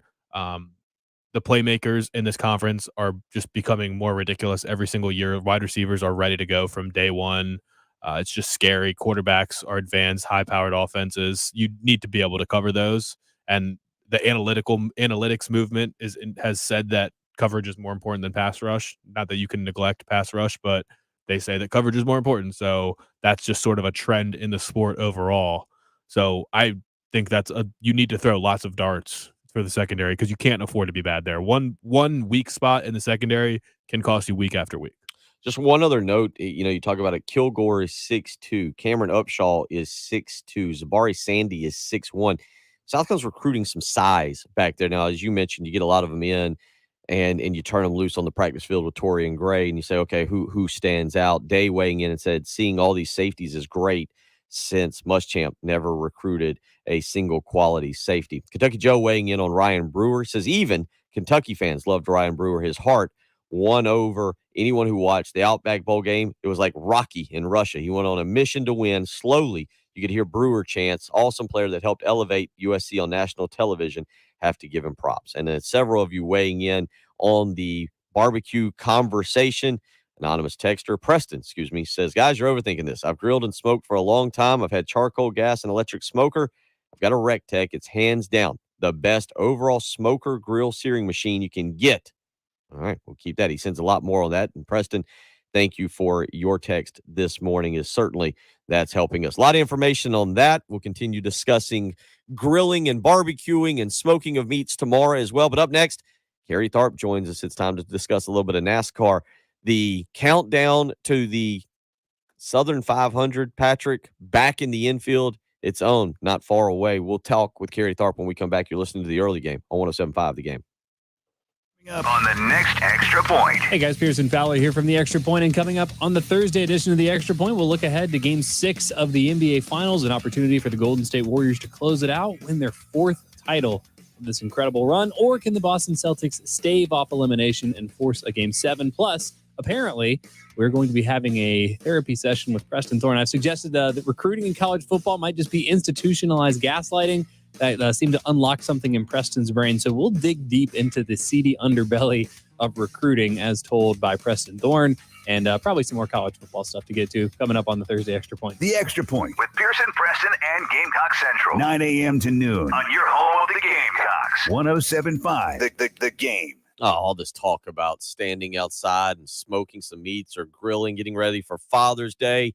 Sounds like a lot of fun. Maybe some of you for Father's Day are going to go play golf with your father or with your son and get out a little bit before that family meal. But if you've been experiencing pain, if you've had problems with your hips, with your knees, with your ankles, maybe your back, well, it's time to call QC Kinetics. You need to get rid of that. And you can do that with QC Kinetics right now. You can do it with no surgery, no drugs, and absolutely no downtime. So call QC Kinetics today for a totally free in-office consultation. 803-281-6860. This exciting in-office non-surgical treatment can repair and restore damaged tissue in your joints. You'll get real lasting relief from pain. So find out what QC Kinetics can do for you today by calling for a free in-office consultation. 803-281-6860. Again, that's 803-281-6860. QC Kinetics is helping people, especially this summer, the most active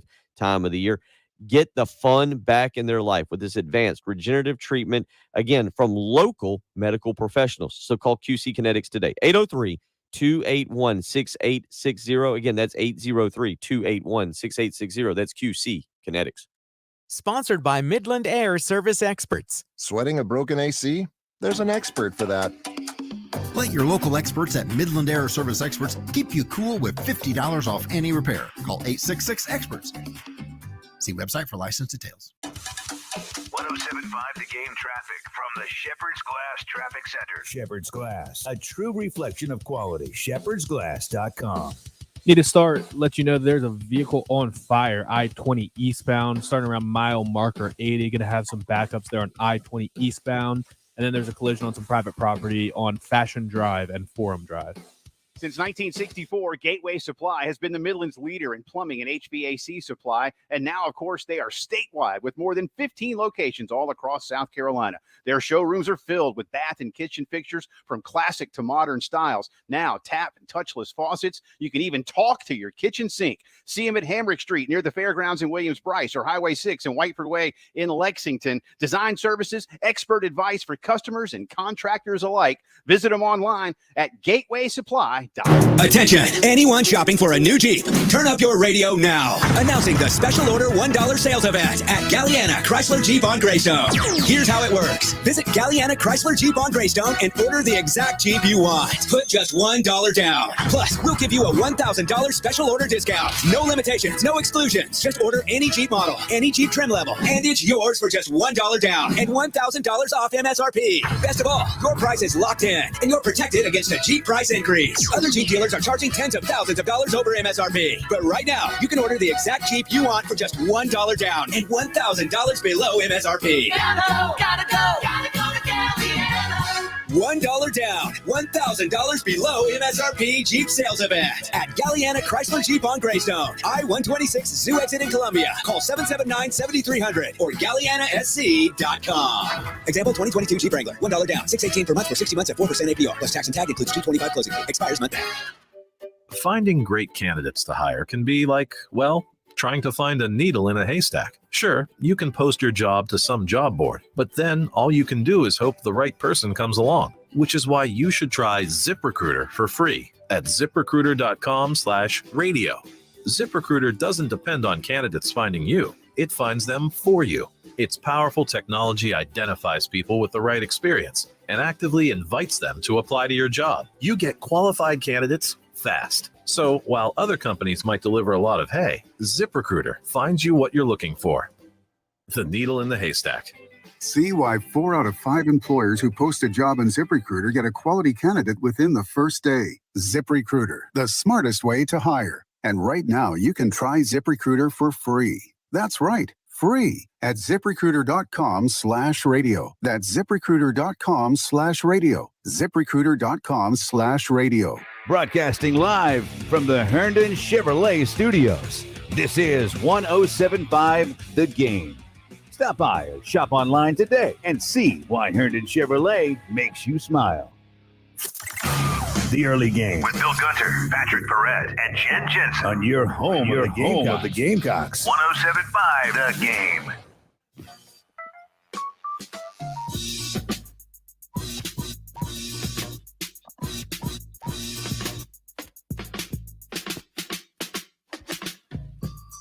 Final segment of the show, and as we do each and every Thursday at this time, we get out to the Love Chevy phone lines for our good buddy, Kerry Tharp, Darlington Raceway president, who is probably going to enjoy a great Father's Day himself, a proud father. And Kerry, welcome into the program. And do you have big plans for this coming weekend? Well, I do. We're actually going to the beach on Saturday. My family and I, both my sons, my wife, our 3 grandsons, my youngest son's significant other, girlfriend, and so we're heading down to Litchfield on Saturday. So look forward to it. I love that beach down there. Been going down there actually since the mid '80s when I first moved to South Carolina. So we're going to be down there on a little beach trip starting Saturday.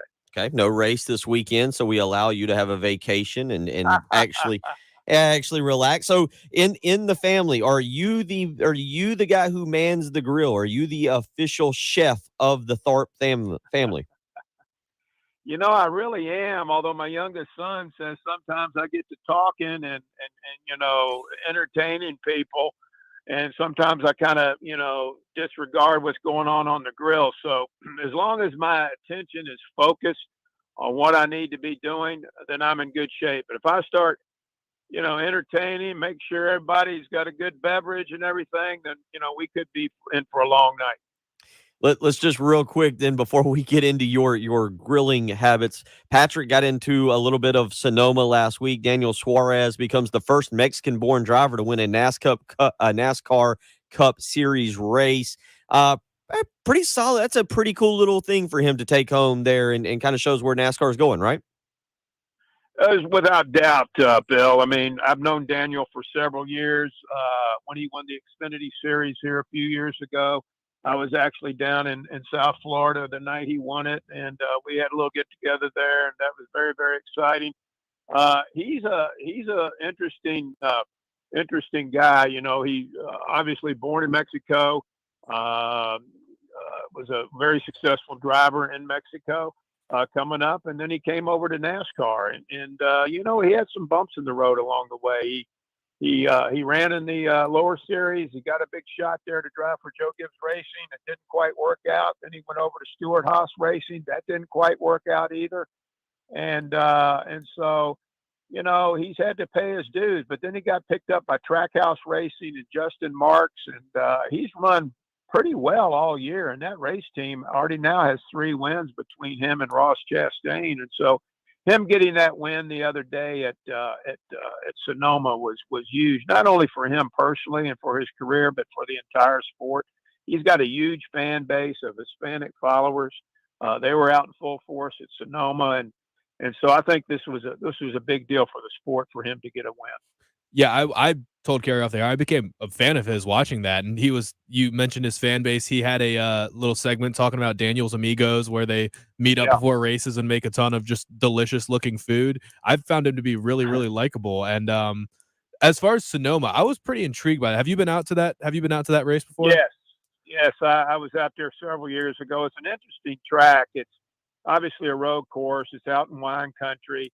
Got a high elevation. I think there's some parts of the track that are elevated about 160, 170 feet. So, you know, I think it showed the other day that once you get out front, it's kind of tough to get past somebody.